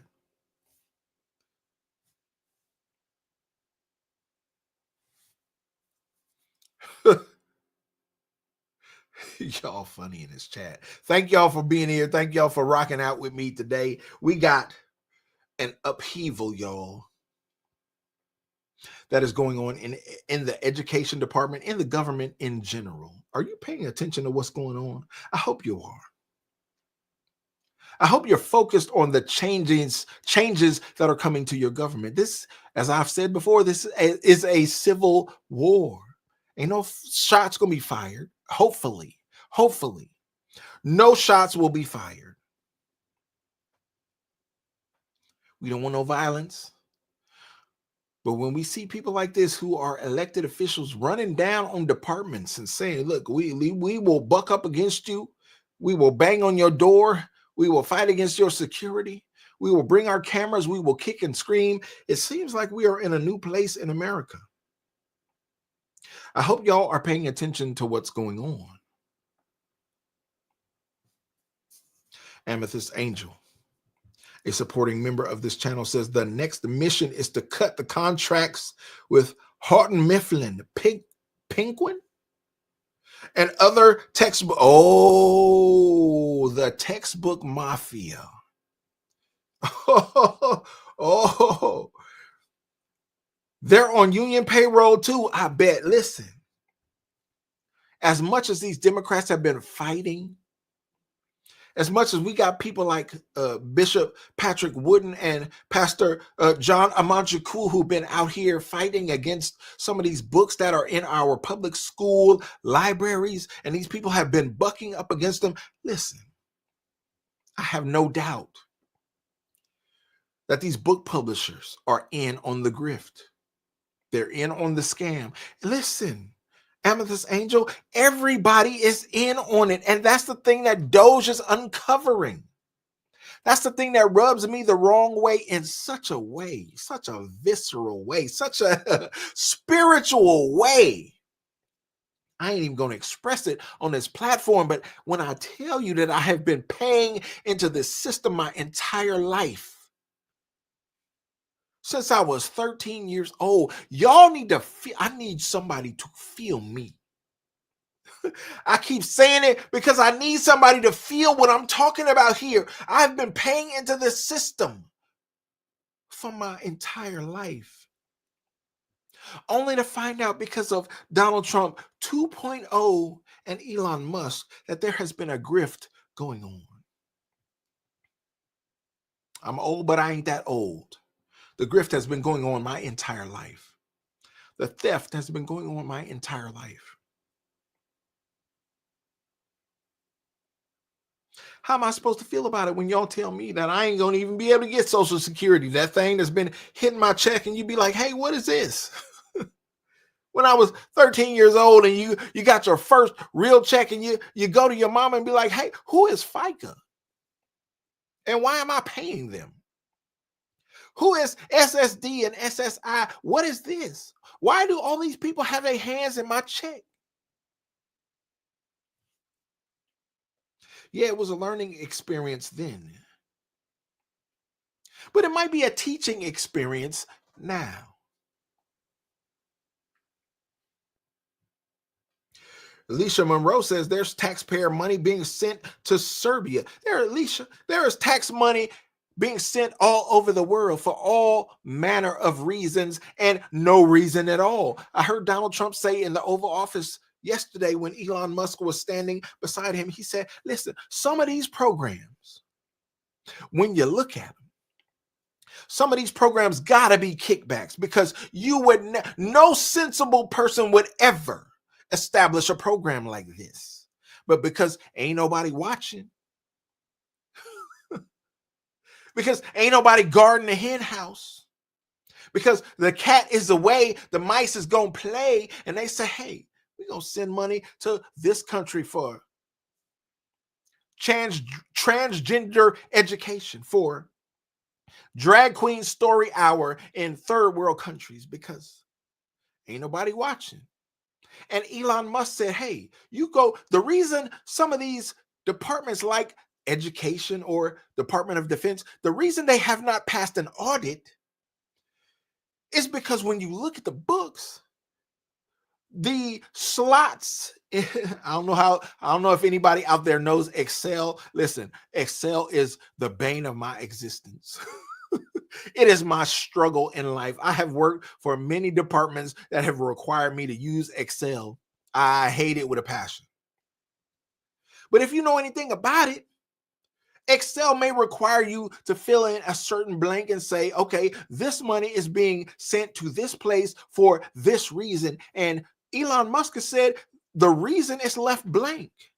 That is why your departments can't pass an audit, because there is no reason for the money being sent. Yeah, you're sending millions, in some cases sending billions, and the app asks you, why are you sending it? And you just leave it blank because ain't no checks and balances. You're able to send the money without filling in the form. Why is it being sent? No reason. It's blank. Well, somebody gonna come through retroactively in a situation that we call Doge. And they're gonna start asking those questions. Yo, a lot of people getting fired. A lot of people getting put out of place in these government positions. My concern is that millions upon millions have already been siphoned off in your lifetime and mine. LS says 50 million for condoms to Palestine. Elon Musk stood in the Oval Office and said, no, that's a whole lot of condoms. And everybody behind the cameras, they was trying to stay off the camera, but we saw them. They were trying to say, hey, they were laughing behind the camera saying, hey, you're right. That's a whole lot of condoms. You got people in certain third world countries, African countries on that continent saying, if you don't keep sending us money, then HIV and AIDS is going to take over and so many people will be lost. Listen, bro, we've been sending you that money for decades. We've been sending you that money for decades. You ain't fixed the problem. It's not about a condom. It's about you changing the mentality of your people. It's about you changing the mentality of your third world society to let people know, yeah, we understand gain of function research. We understand Dr. Fauci. We understand Fauci was around when HIV just popped up out of nowhere. Listen, we ain't casting no aspersions, but we understand. Dr. Fauci was right here when HIV popped up. And what did he say? He said the same thing he said about COVID. When COVID came about, he said, oh, it popped up at a world market, a wet market in China. And it transferred from an animal to a human. Well, what did he say about HIV 30 years before that? Same scenario. He said, oh, it developed in monkeys and somehow jumped from monkeys to humans, and now it's spreading throughout the African continent. This man has enriched himself. We ain't casting no aspersions. We ain't making no accusations here. We just pointing out the facts. Go do your own research and you'll see that Fauci was in the same place. Thank you, Amethyst Angel. We appreciate you. I don't know if we'll be here when you get back, but enjoy your dinner, sis. We love you to life and appreciate you. Dr. Fauci was in place, y'all, when HIV came about. Nobody questioned it. Nobody asked anything. They just let it be. And here we are, years, decades and decades and decades later. And you got countries saying, hey, if you cut off the money, HIV and AIDS will proliferate throughout the country, throughout the continent. We will be in dire straits. Well, how come you ain't fixed nothing in 40 years and 30 years and 20 years and 10 years? You ain't fixed nothing? Thank you, Faith. Melissa Koppel, thank you. Adventure AL, thank you. Thank you all for supporting. We appreciate each and every one of y'all for rocking out with us. We just going through some random stuff tonight. I ain't even going to get through everything I wanted to get through because one thing leads to another. But here we are with America cutting off the spigot. America cutting off the money source that they have been pillaging from you and I. They have been stealing from you and I, and yet you mess around and you miss a payment. You mess around and you underpay a tax bill, you're going to get audited. You mess around and you claim a home office. They're going to haul you in there. They're going to hem you up against the wall. They're going to drill you.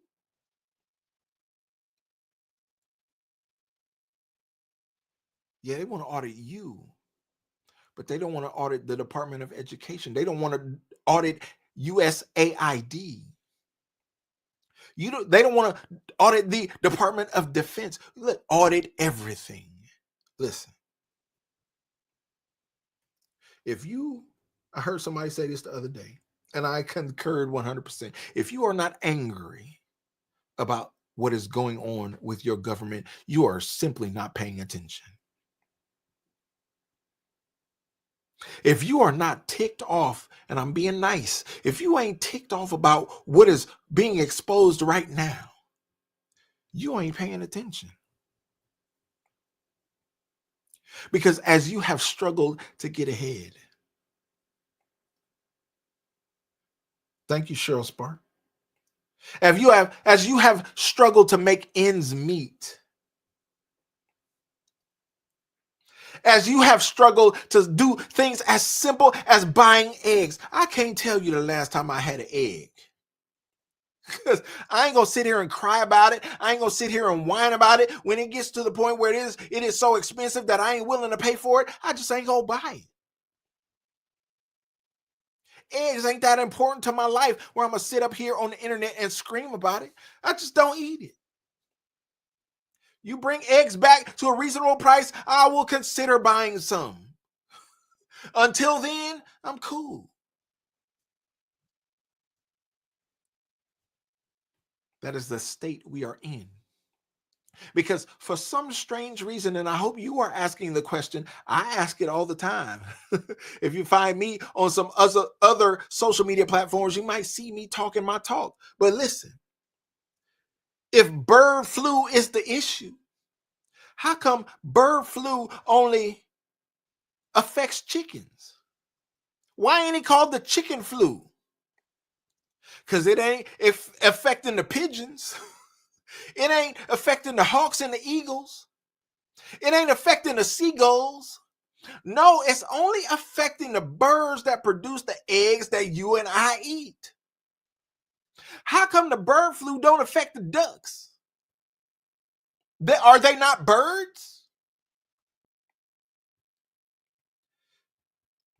Urban Southern Cookie says eggs here at almost $8 for 18 count and 6 for 12. I can do without eggs. I feel you 100%, sis. Because I'm with Leisha Monroe here. $12 a dozen. That's what we paying here in California. $12 a dozen. It's gonna cost you $1 an egg. $1 per. I don't need it that much. Don't mean that much to me. Sorry. You're gonna have to find another way to get to me. Now they come out with y'all. Let me see if I can find this, because I had a few bookmarks here, y'all, and I'm gonna skip right over that one. I was gonna show that one. I'm gonna skip that one. I'm gonna skip that one. All right. Skip that one and that one. I came across something that said, there it is. They're trying to use these scare tactics. They're trying to make you scared. And when the bird flu don't work, when they tell you that the cow flatulence are killing the ozone layer, and when that don't work, they go through everything they can go through. So I came across this story that had started off on the continent of Africa with the monkeypox. Ain't that funny? Monkeypox in Africa. Okay. And then they said, okay, maybe that's too harsh. We call them black people monkeypox. No, maybe that ain't gonna sell well. Let's call it mpox. So at some point they shortened it and said, okay, mpox is the way. This story came out 18 hours ago, according to this, says new mpox strain detected in New York. First case confirmed. Oh, now the monkeypox is in New York. Now it's right at your doorstep. Now you should be even more afraid. You weren't afraid before. It wasn't affecting you before. Everything we was trying to sell you, it wasn't hitting home before. Well, maybe now that it's in New York, maybe it hit you a little different. New York health officials have confirmed the first case of the new mpox strain, Clade LB, whatever that is, in the region, according to the State Department of Health on Tuesday. Well, we don't see, here's the problem. Because we got this civil war going on that I spoke of before. If y'all been rocking out with me, thank you so much for hanging out. I appreciate you. But we don't trust the government. And that's what you're going to find out. It don't matter what department you say it come from. We don't trust them. Why? Because they've been stealing our money. We know them to be thieves. We know them to be con men and women. We don't trust the government. We want Elon Musk and Donald Trump to get in there and turn over the entirety of the apple cart. Flip it all over. Make some furniture move off in that White House, off in that Congress, off in these different departments. Turn that furniture over and uncover what's been going on. We don't trust none of y'all. So, if that's how you want to play it, if that's how you want to feel, okay. Uh-oh, y'all, look, what happened? I clicked on the situation. I'm trying to read the rest of the. Here we go. This marks the first detected case of the strain in the state, raising concerns about potential spread. I ain't concerned about potential spread because you ain't told me what it take to spread it. And what you told me about COVID wasn't true. And what you told me about AIDS and HIV wasn't true. We don't believe none of y'all. We believe this is gain of Fauci research. Officials have yet to release further details on how the individual contracted the virus or if more cases are expected. Well, we're not going to trip until you release it. Stop putting out this scare propaganda, trying to send Americans into an uproar. We ain't believing it. Health authorities are closely monitoring the situation while you do that. Y'all closely monitor the situation. You do that. And get back to us when you find something out that's solid, something that we can believe, because as Susan Harris says, y'all are liars. And we ain't believing nothing y'all talking about. All right, y'all. How long have I been on here? We gonna wrap it up with the blackity black because that's what we started with. Listen, I've been on here a while. I've been on here for almost 2 hours. That was not my intent. I apologize to y'all if you've been hanging out with me for the duration of the time, but I appreciate you if you've been hanging out with me for the duration of the time. This is where we're gonna go salty, and we're gonna finish it out with the blackity blacks. Because they have called me everything but a child of God over the last couple weeks that Donald Trump has been in office. And I've taken it all on the chinny chin chin. And it don't bother me, y'all. I present it to you at this point just as fodder. Because I want you to be aware of what is going on. I want you to know. But understand, it don't affect me at all. It don't change my message. It don't change my presentation. Nothing about what I'm about to show you is effectual in my life. Because I've been through so much that I've learned how to stand on business through it all. Old folks used to sing a song when I was a kid, say, through it all. Through it all. I've learned to trust in Jesus. I've learned to trust in him through it all. Don't matter nothing to me. Call me what you want. But when I hear voices out here that are echoing sentiments that I've expressed on this channel, it makes me wonder, as we are in this new cycle, as I presented, rewind the video back to the beginning. Thank you, Cheryl Sparks. I appreciate you. Amethyst Angel in here, appreciate you. Says, if all the tree huggers and whale lovers shut up at the same time for just 1 month, the CO2 level will drop exponentially. I agree with you, Amethyst Angel. Thank you for the 5. Because where they think all this CO2 coming from? The CO2 only comes from cows. You know what, y'all? Listen, let me tell you something. And this, I apologize, y'all. Sometimes I go off the rails, but I went off into the store, y'all, a couple weeks ago. I went off into Sprouts. If any of y'all know of Sprouts, it's like a mix of the grocery store and the farmer's market all in one. I love that store. I went off in Sprouts to get me a steak. And I made the mistake looking for a steak. I grabbed some bison. I don't know if y'all ever had bison. But I went in there to grab me a steak. I wanted a piece of red meat. My doctors told me, hey, you're over 50 now. Maybe you don't want to do that. And you want to lessen your red meat. Woo, woo, woo, woo. Listen, I wanted a steak, and I went in there looking for one. Bernie, I wanted me a steak. Messed around and accidentally grabbed a bison. A Hill says, bison. Listen, A Hill. Listen, A Hill. Listen, A Hill. I got that thing home. I said, oops, this ain't what I was trying to get.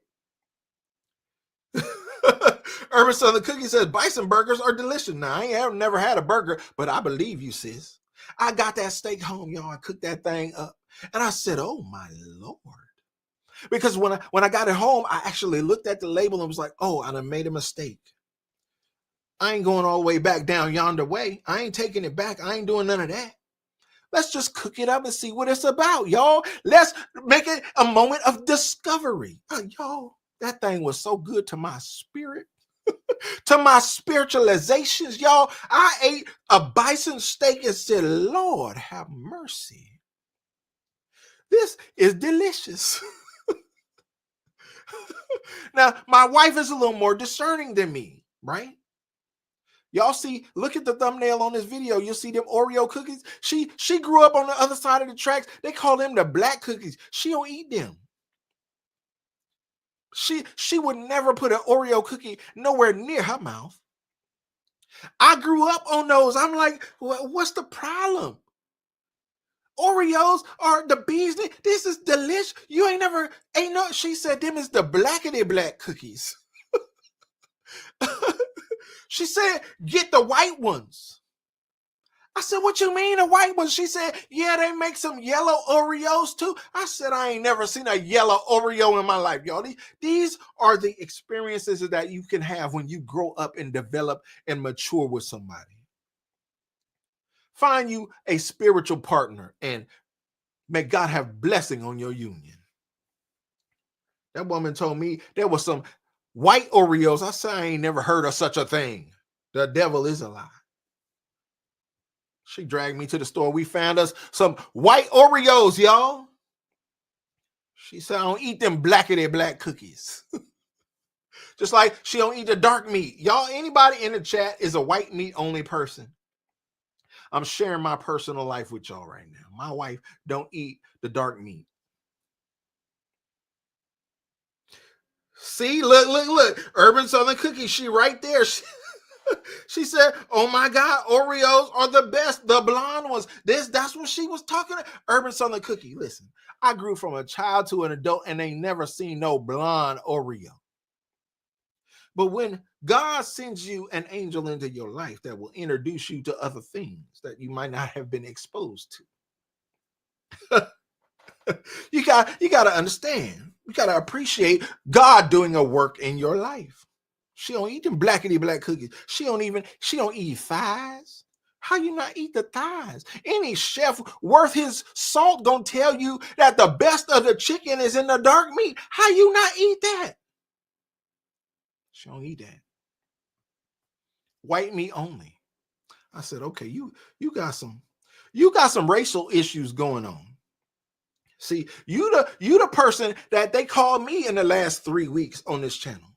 You the Oreo. You the raccoon. You the Steven from Django. You don't eat the dark meat. I'm like Adam in the garden. when God saw Adam down there having disobeyed his commandment, his order, and said, hey, Negro, what you doing down there? Adam said, this woman you gave me, God. That's where I'm at.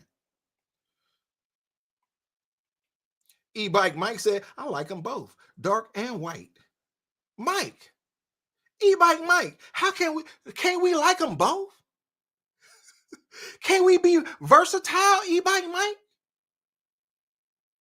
Oh my goodness, Urban Southern Cookie says white meat for me only too. Urban Southern Cookie, are you for? Oh my goodness, she put up the barfing emojis for the thighs. Urban Southern Cookie with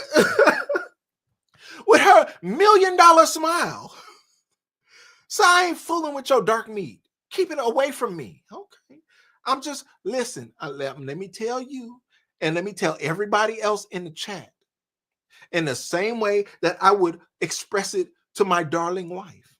Y'all know Valentine's Day is just 2 days away. Don't get caught slipping, brethren.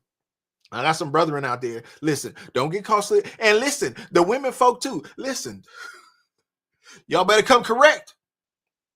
Y'all man don't need no more cologne. He don't need no more socks. He don't need no more ties. You better come correct this year. This is the year of our Lord 2025. Do it right. I'm going to tell you like I would tell anybody else.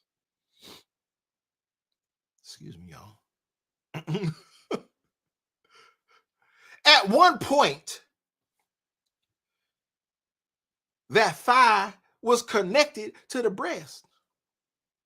At one point, that leg was connected to the chicken. It was all one bird. But I got to cook a certain way, and my wife gonna flip out when she see this live, knowing that I even shared all of this with y'all. But I gotta cook a certain way. I enjoy cooking, y'all. It's just a thing.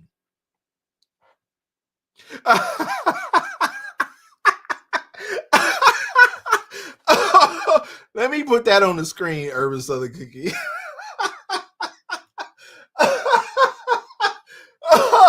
Oh Lord. Oh Lord. She said, but he needs some more draws. LOL. Does he ever not? I mean, it's Cheryl Spark said underwear too. LOL. Hey, listen, is there ever a time where he don't need some more draws? Oh, we not look, y'all about to take this off the rails. Look. I'm trying to land the plane here. I know I'm coming in slow, but I'm trying to land it. But he needs some more draws. Woo. Brethren, it's a cold winter. Listen, it was a high of like 52 degrees today. In California, that's super chilly. Dropped down into the 30s last night. That is unbelievably cold. That's what we're dealing with. And then you got people like Urban Southern Cookie who come out here in the winter and make sure you know, hey, it's wintertime, bruh. You should have booed up before the winter came, because right now, winter is among us.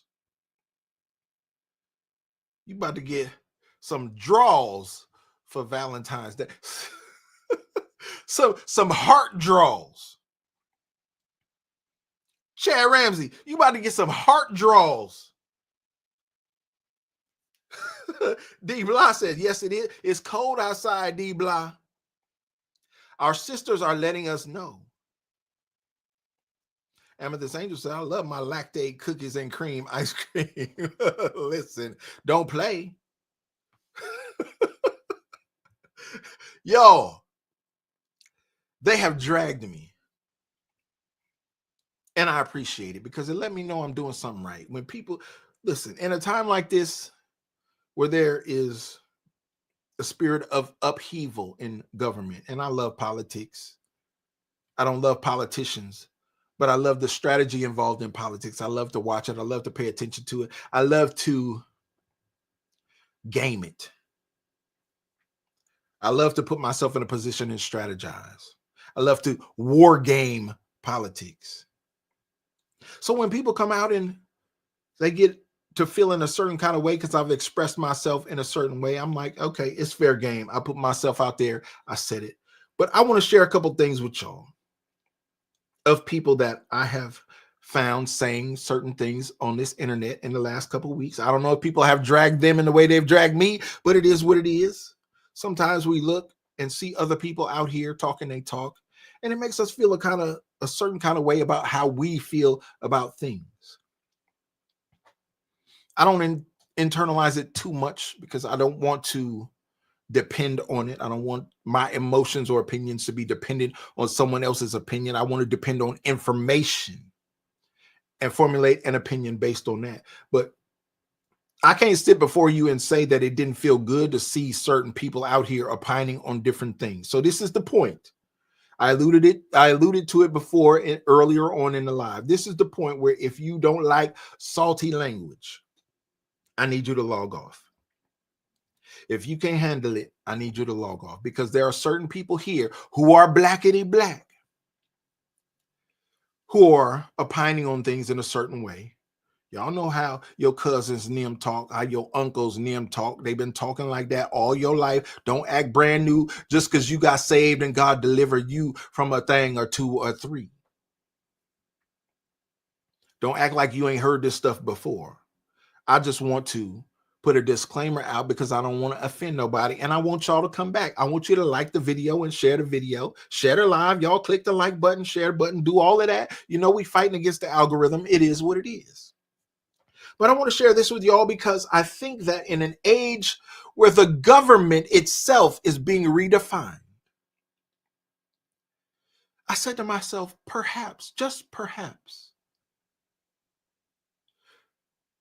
if we can redefine government, maybe we can redefine other things in society like coonery, like Uncle Tom-ism, like Oreo, like sellout. Maybe we can redefine those things as we redefine government and society, because as it's turning out, y'all, as we pay a little attention to all of this that's going on, it's seeming like everything we have known, everything we've been sold, everything we've been told, seems like it's all been a lie, at least all my life. And I've been around here for 50 years.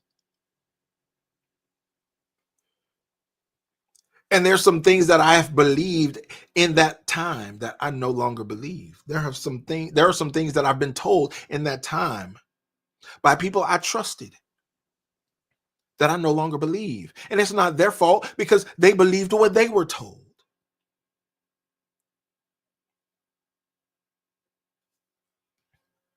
Let's get into what some of these people have to say, y'all. And I'm going to let you go because we've been on here. We've been rocking out. I appreciate each and every one of y'all. Thank you for rocking out with your boy. Let's get into this. This fucking political party, the Democratic Party, have lied to us about everything. They've lied about being the party of the middle class. They've lied about being the party of peace. They've lied about being the party that wants to help poor people. Okay? What the last several weeks have proven to us all is that this is a cadre of criminals and losers and spoiled children of affluent parents who were more concerned about looking good than actually doing good. These are people who were more concerned about looking like they were doing something for the American people than actually doing things for the American people. And that's why I'm so angry. Because this party lied to me while stealing my tax dollars. The Democratic Party lied to us all while they brought in millions of illegal immigrants for their own political purposes for the last 4 years. 20 to 30 million illegal aliens brought in. And now we come to USAID being probably the largest money laundering operation in American history. Congratulations, Dems. You've outdone even Bernie Madoff. I'm disgusted beyond words. Disgusted with the waste of money. Disgusted with the waste, with the fraud. With the way that you people use color legitimacy, and the way you use black people as fucking mules to get us to push whatever fucking agenda you wanted to. The amount of division you used black people to sow upon the American people, you used us for that. And I will never, ever forgive this political party. The shit that I've gone through personally. Y'all were supposed to be the party of free speech, the party of women's rights. You have immolated all of those things. And then, as if enough weren't enough, you then decide that you're going to die on the hill of USAID, a government audit. You're trying to prevent a government audit because some of you really are trying to stay out of prison. We see the game now. Y'all been out here telling us that the game was rigged against certain people. Well, now we found out who the people that were rigging the game were. Congratulations. Y'all are never going to win another political race ever again. Not if I can help it.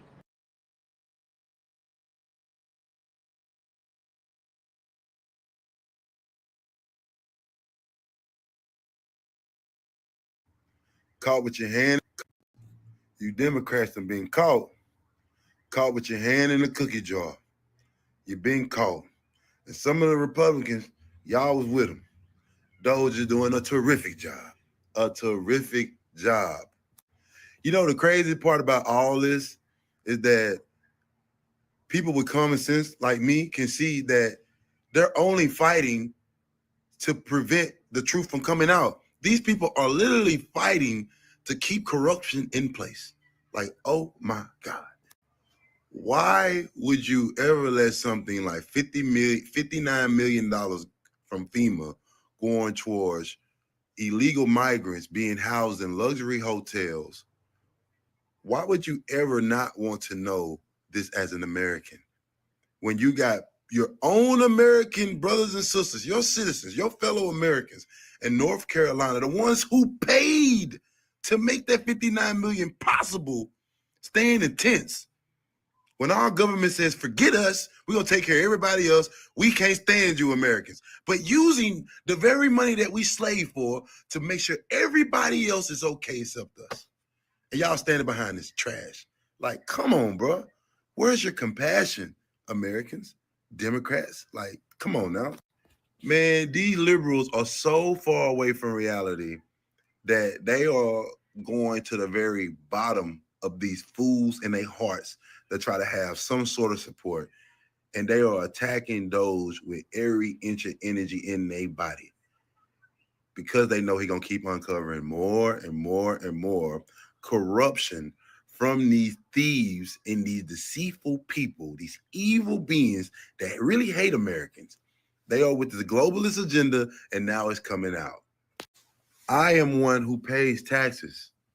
I file income taxes in the beginning of every year. I never, ever wanted to see my tax dollars going towards how fast a shrimp can run on a treadmill. Come on. These folks say there's still a systematic racism taking place that's aimed against black people. Like, come, really? Is it aimed against? It can't be aimed against black people because black people got more voices than white people right now. Like, how can you say that they're stopping us at the Super Bowl halftime, being a black man and nothing but black people performing at the halftime? Then you make a diss. You can't make this up. Y'all better start separating yourself. Better start separating yourself. Just look at the DNC meeting. Black women going on mics. Hey, hold on. I'm a black woman talking. And nobody said nothing about none of this. Nobody saying nothing about none of this. Like, come on now. There's nothing stopping black people. If you still feel like it's something stopping black people, then I don't know what America you seeing. Ain't nothing stopping black people. It's black billionaires. Like, look at the black politicians right now. Like that one lady, oh, I cannot stand her, that Waters chick. She's so rich and she's so corrupt. And they all are. And I'm happy they're getting exposed. Keep going, Doge. Keep going. And I'm going to say this before I go. If you love Jesus and you love the Lord, you can't be a Democrat. I'm just keeping it real.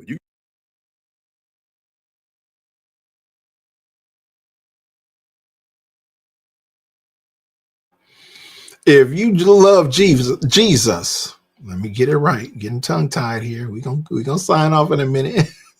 If you love Jesus and you love the Lord, you can't be no Democrat. Boy, that'll preach in times like these.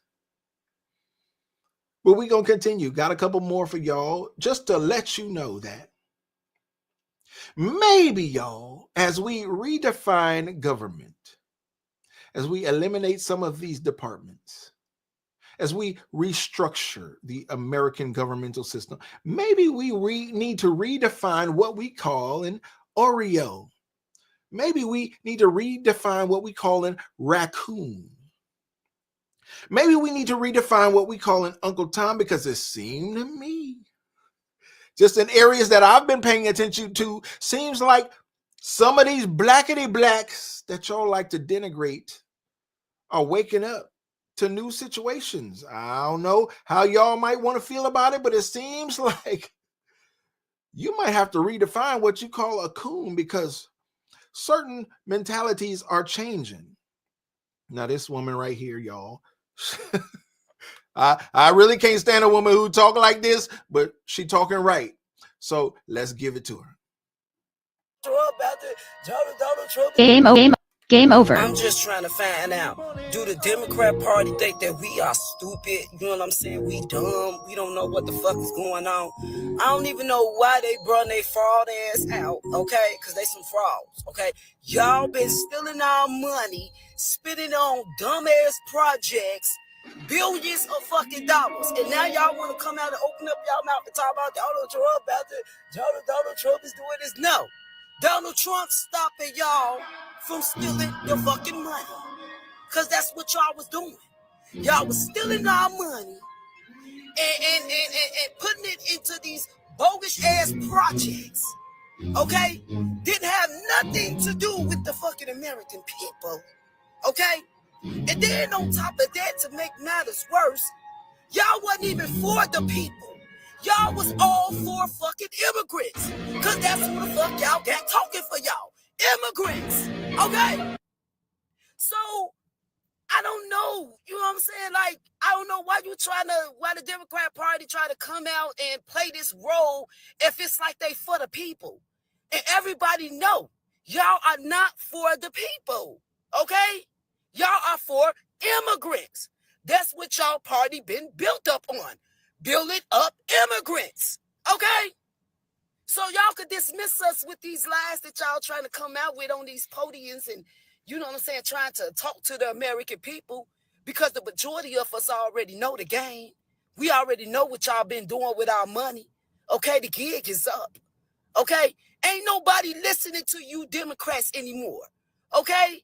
Y'all been brought and paid for. Ain't nobody listening to y'all. Y'all need to go on back where the fuck y'all came from. Okay?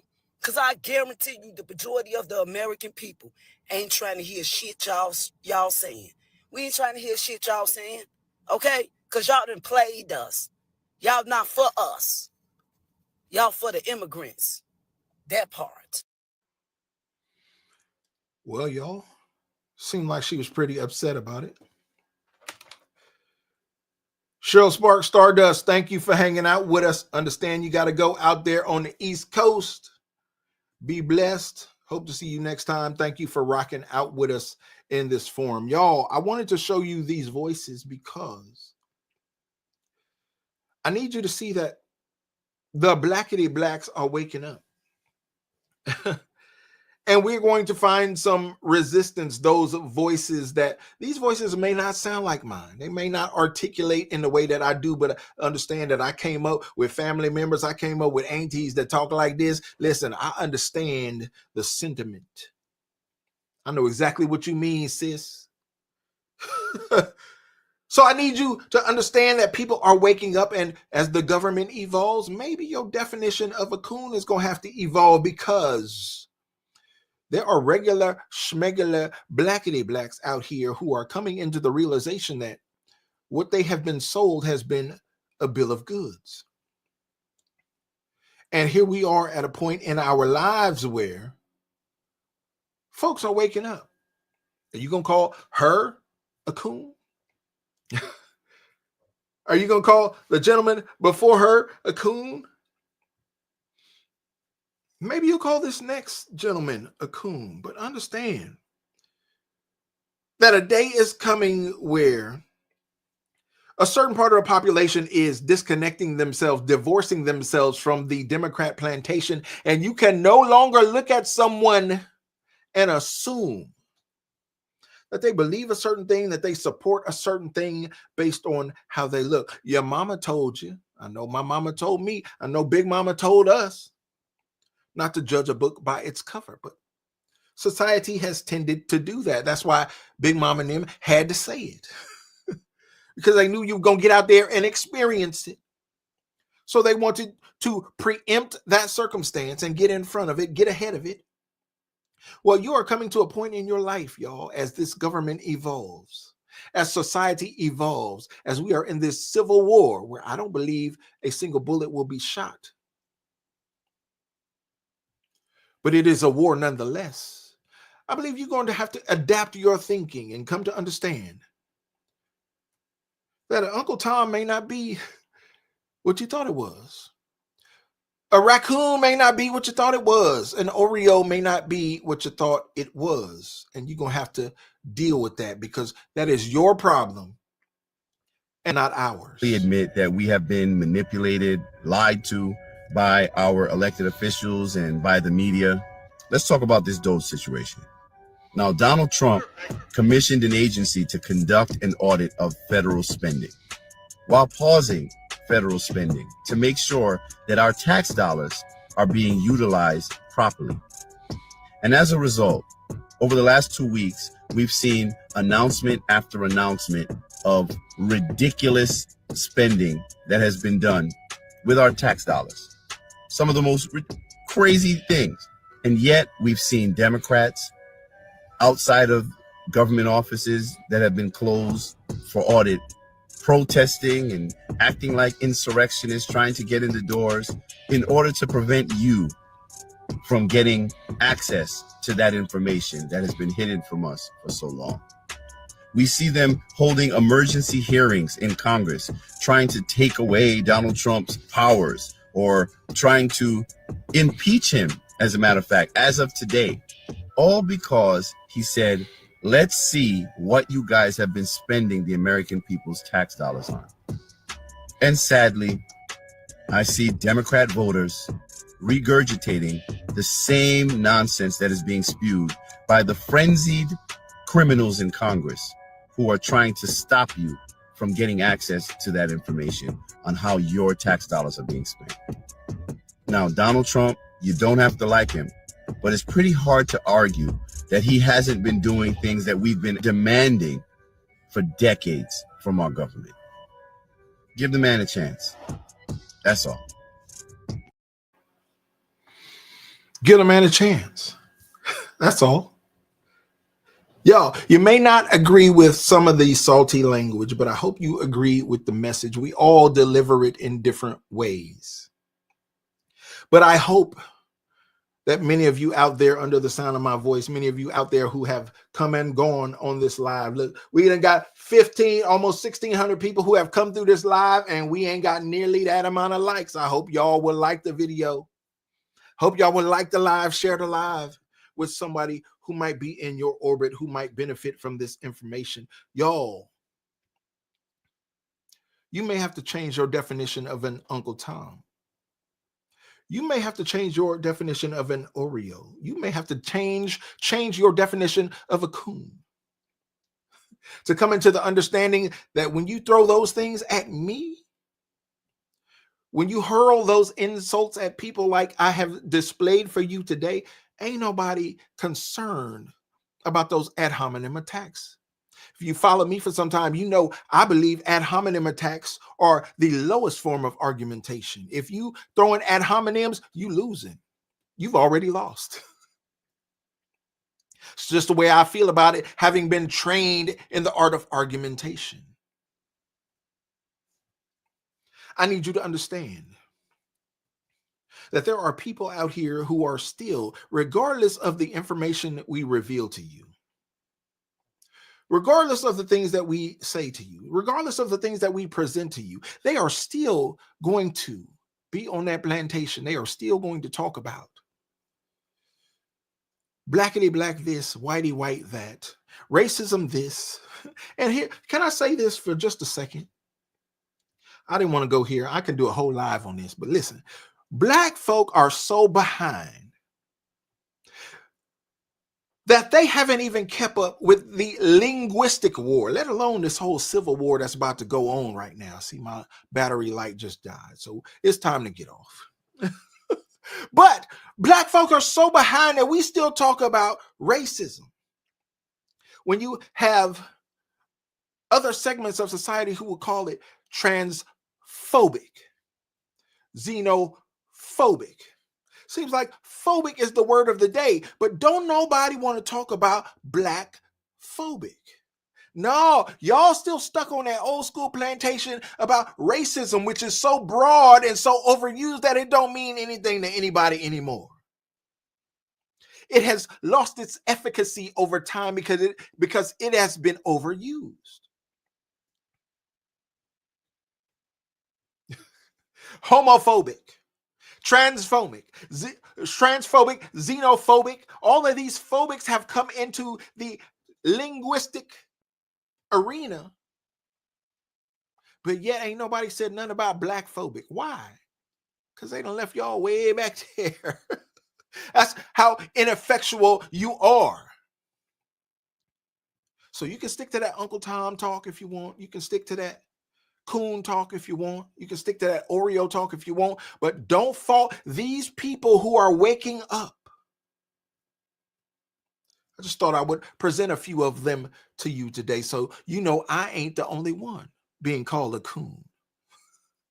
I am not the only one out here advocating for certain things. I feel like education is the civil rights issue of our time. If we fix education, it will go a long way to fix the community. That's all I'm saying. It ain't the fix, but it is a part of the fix. It is a part of the matrix that will fix the community. Y'all, I've seen so many racist statements in the last couple of weeks about black folks, about what y'all ain't doing. People have taken circumstances that ain't got nothing to do with the blackity blacks and used them to cast aspersions on the blackity blacks. Yeah, you want free speech? Well, you're going to get it. You're going to have to deal with it.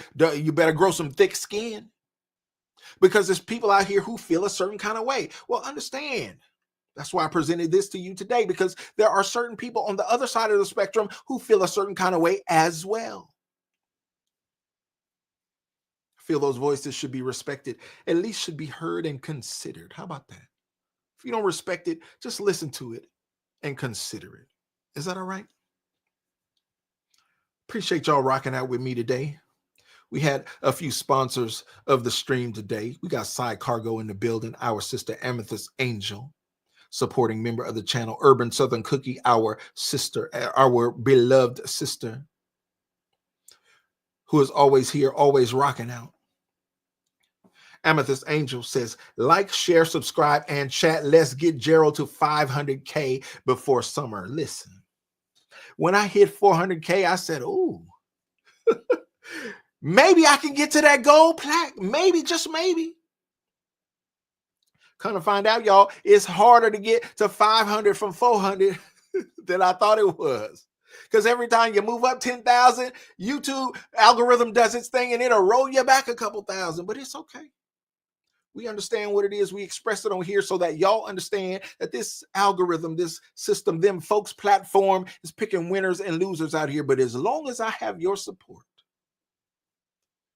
I'm good. As long as I have your support, I'm going to keep going.